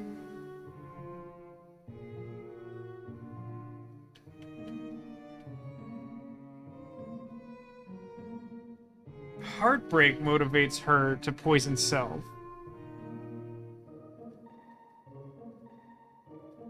What's the achievement? The achievement text is profoundly unhelpful. The achievement text says, "The sorrows of young Werther, Wolfgang von Goethe," which could not mean less to me. Could not possibly mean less to me. It might as well say, "Hypoxia, desert dart, wine glass." Like, it's just words. There's some proper nouns in there, but like, what are the sorrows of a man? Like a miserable little pile of secrets?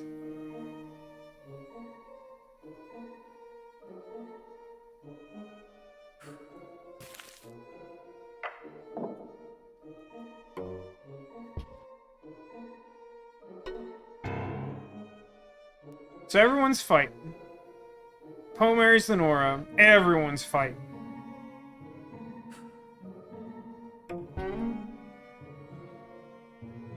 I mean, I could probably get... Okay, he just offed himself right instantaneously. I literally just removed the fight and he just killed himself. Which I guess, in a manner of speaking, makes sense. But that doesn't seem to have done it, huh?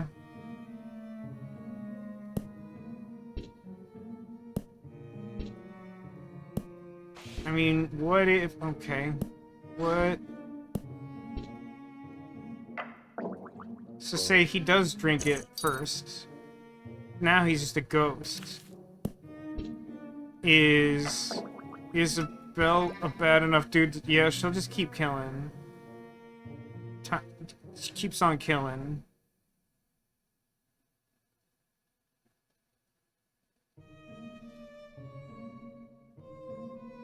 So what have we tried? He's killed himself. Isabel has killed everyone. Lenore hasn't killed anyone. That seems like kind of a tough sell. I don't know how that does anything for me. Change the fight to Isabel trying to marry Edgar. Nah, that shouldn't work, because Isabel...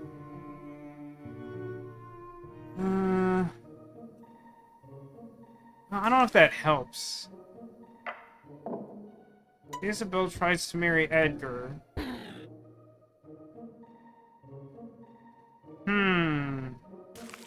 Okay, hold on. No, so he has to die for... Wow, okay. So he has to die in order for her to try to kill herself. But...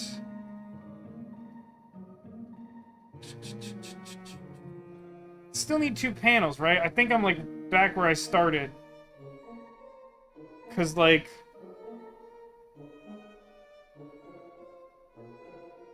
I would need to replace... No, I just, like, straight up need a fight with Isabel and Lenora for Lenora to die. I don't know if I'm trying to kill everyone. I don't know.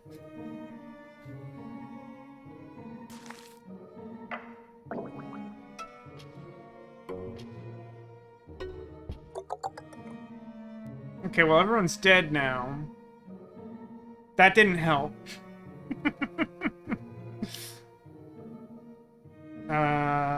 Okay. Well, we've demonstrated that mostly any combination of characters dying isn't in and of itself the end goal.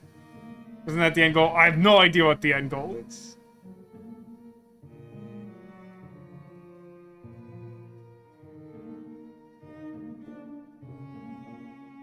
The goal is like the sorrow of a man.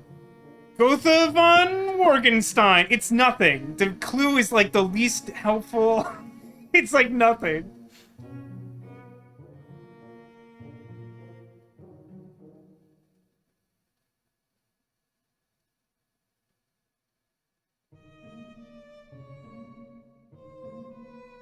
Two women love each other, not the man.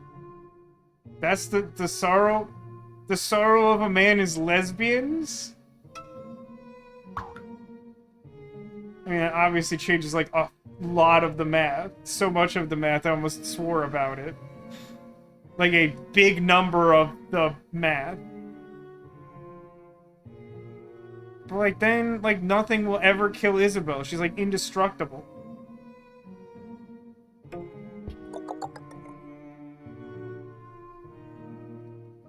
What?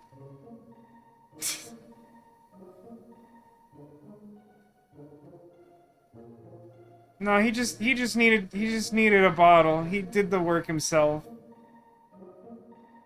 I don't understand. Go ahead and explain this reference to me, Demolition, at this point, because I doing the achievement did not explain the achievement. I don't know how you're supposed... I don't, like... I guess I just needed Cliff Notes.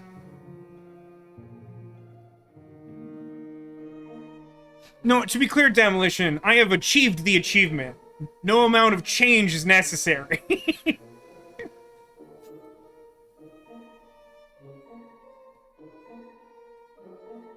Apparently he just needed to be rejected and drink poison. I just don't know what that means.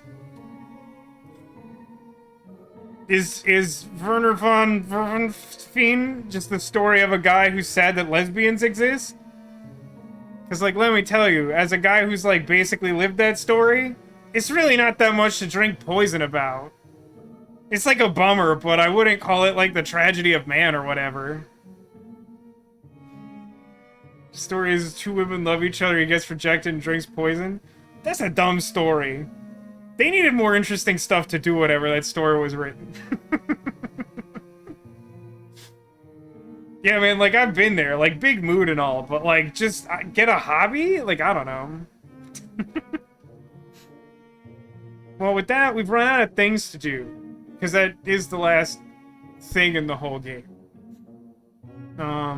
It's a good game.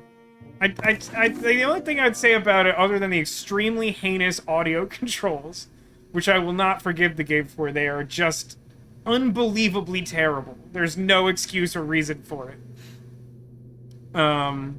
Is probably just that it's a little short for the price tag. Other than that, it's a great game that I recommend. It's a lot of fun to play with. I just wish it was longer because it's so much fun.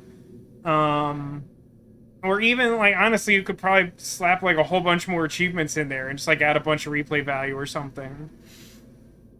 But, like, it's great. I look forward to, hopefully they do more games, because it's a really good game. Let me, guess I just closed the darn window. Okay, good, that didn't break anything. Let's boost the audio all the way back up to -1 them, so I don't forget to do that later. And then, yeah, why don't you all try and find that secret Squirtle while I reactivate every sound effect redemption. And then you can go crazy as they appear in real time. This is a good use of everyone's time. You're so welcome for this. Eggs, somewhat effective. Rat noises. Sean. Giraffe. Daddy does not approve. And put VIP back on, I guess. Yikes forever. It's still quiet to me, but I think that's because I'm at half volume, right? Good. I'm glad we're having fun. I think that's about right. I don't know. It's honestly hard for me to tell at this point. I've lost perspective. She's even stronger than my mom. For tomorrow, yes. Only next week is off, and then possibly like 2 weeks after that. I don't know what's happening then. It's chaos. I'm such an order muppet, and the world just insists on being chaos, and I don't. Oh my gosh! I don't love it. Daddy does not approve. I had something else to say, but then I got distracted because I was looking at the JPEG I leave on my desktop of the worst visual aid in video game history. Jason! It's just really good that I have that on hand at all times. It's just, like, I'm gonna be out of town. There will be no stream. I feel like I've clarified this. I feel like I've answered it, but I will be out of town next weekend, and thus there will be no streams next weekend. That does not affect this weekend or the following weekend. The weekend after the following weekend is a separate matter that is undetermined. I mention it in abstract partially because I don't really know what that looks like, and also just because respect for the factors involved. What am I doing for my birthday? Going on a trip for the first time in like 4 years. Not for lack of trying. Why am I so sass? I'm mad at myself for being the way I am. I should be better than I am. That cute game triggered me somehow, and I don't want to talk about it. I'm going to Vegas and seeing some cool shows. And probably going to, like, Dairy Queen 4 times. Most likely. Some combination of these things. Probably most of them. Yeah. Remember.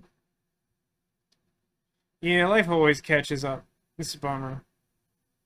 Just a lot of this. I don't know. I got a weird energy talking about plans. I'm done talking about plans. Thank you for your interest, but for some reason it's triggering me, and I don't know why. But yeah, it'll be a good time. It'll be fun. I'm looking forward to it. I don't know. I don't know what I am. Let's gather some guesses, huh? Favorite thing to get at Dairy Queen? Oh, it's like, and they better still have it, because I'm gonna fight someone. A few years ago, they added, like, these warm treats served with ice cream. And, like, they're not super high quality, but they're somehow one of the best desserts that exist. They have, like, a brownie, a cookie, and a third thing that I don't remember what it is. And it's literally just, they, like, microwave, like, a big cookie or a moderately sized brownie and then put ice cream next to it. That's, like, all it is. But it's genuinely one of the best desserts that exists. I get the cookie with the ice cream next to it. And it's never a bad decision. The surprising thing, Neko, since you've never been to a Dairy Queen, and I've been to very few, fairness, but the surprising thing, perhaps, about Dairy Queen is, unlike so many other American institutions, there's really only one kind of ice cream there. This is just like a special blend of vanilla soft serve. And then they put stuff on it, or in it, but it's basically just the one. They just do fancy stuff. cheese curds are okay. Did they do poutine at Dairy Queen? That would be news to me.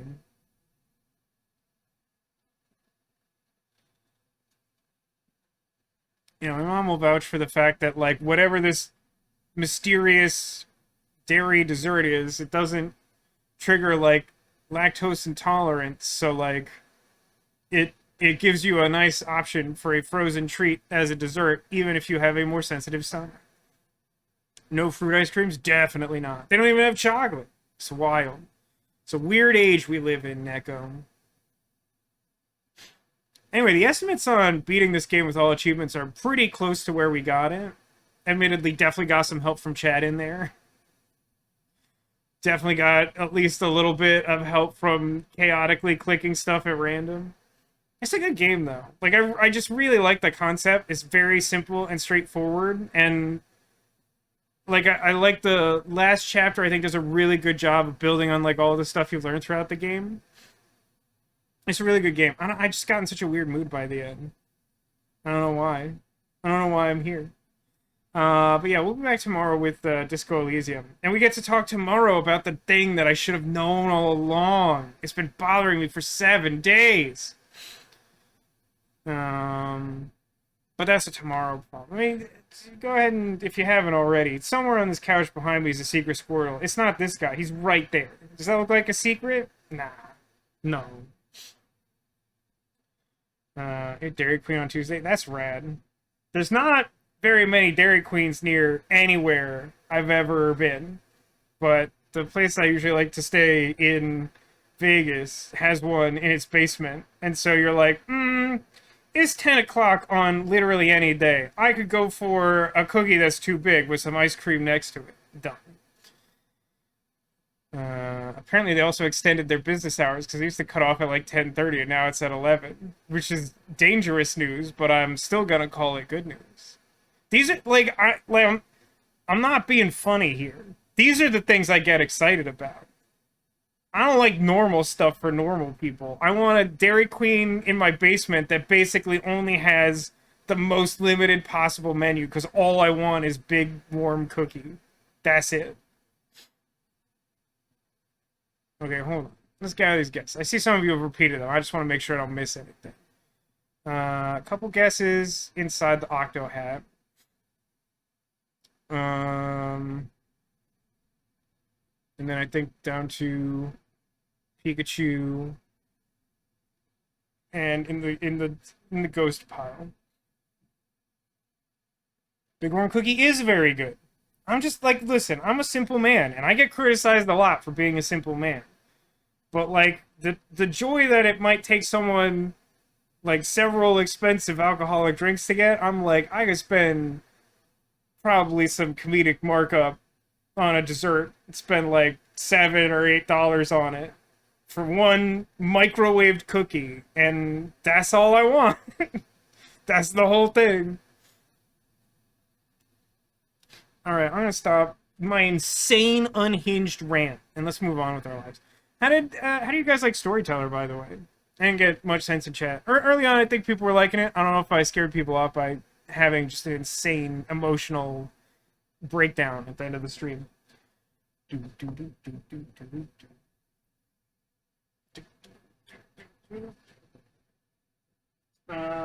Sure. So... Oh, actually, it stayed up. I wasn't expecting. Popular guess, the Octo Hat.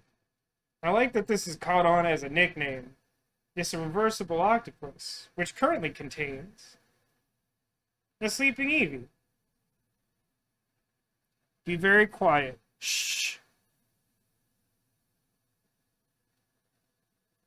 Obviously, that's not our Squirtle.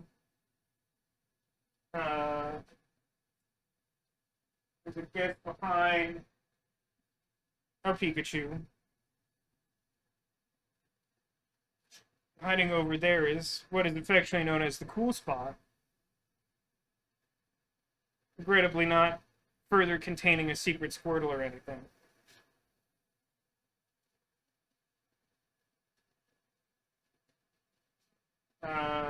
Neko had broadly said somewhere in the pile of ghost Pokemon. which we have localized over here. I'll tell you that under the pile is the concerned loaf and no further Squirtle, mostly just because it will take too long to disassemble that. But I did hide a little something back there behind our Eevee, and it was yet another small Eevee. Unfortunately not a Squirtle. No, in fact, this time I hid the Squirtle in a cheeky little hiding place I didn't think anyone would think of it. Which is behind our friend the Donut Cat. And tucked right by giant sleeping Eevee's head. Never seen the tiny Eevee before? The one with the ghosts? It hasn't been on the couch very often. It's extremely small. I tend not to put the extremely small things on the couch because they don't read well. For an example, I put my tiny Squishmallow Dessert Freds up here by Squidbeard. You can't tell what that is.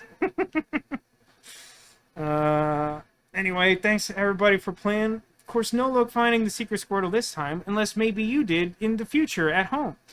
But there's another chance again tomorrow, as a reminder. We've got one more installment of Disco Elysium, and then no streams next week for Birthday Trip. And then the following weekend we'll be back, and then I don't know after that. Now, I feel like I've officially said that 12 times. But the bright side is, hopefully you got the message. For now, though, thanks everybody for being here. Thanks for being you, and I hope to see you again soon. I should probably end the stream now, because this took longer than I expected.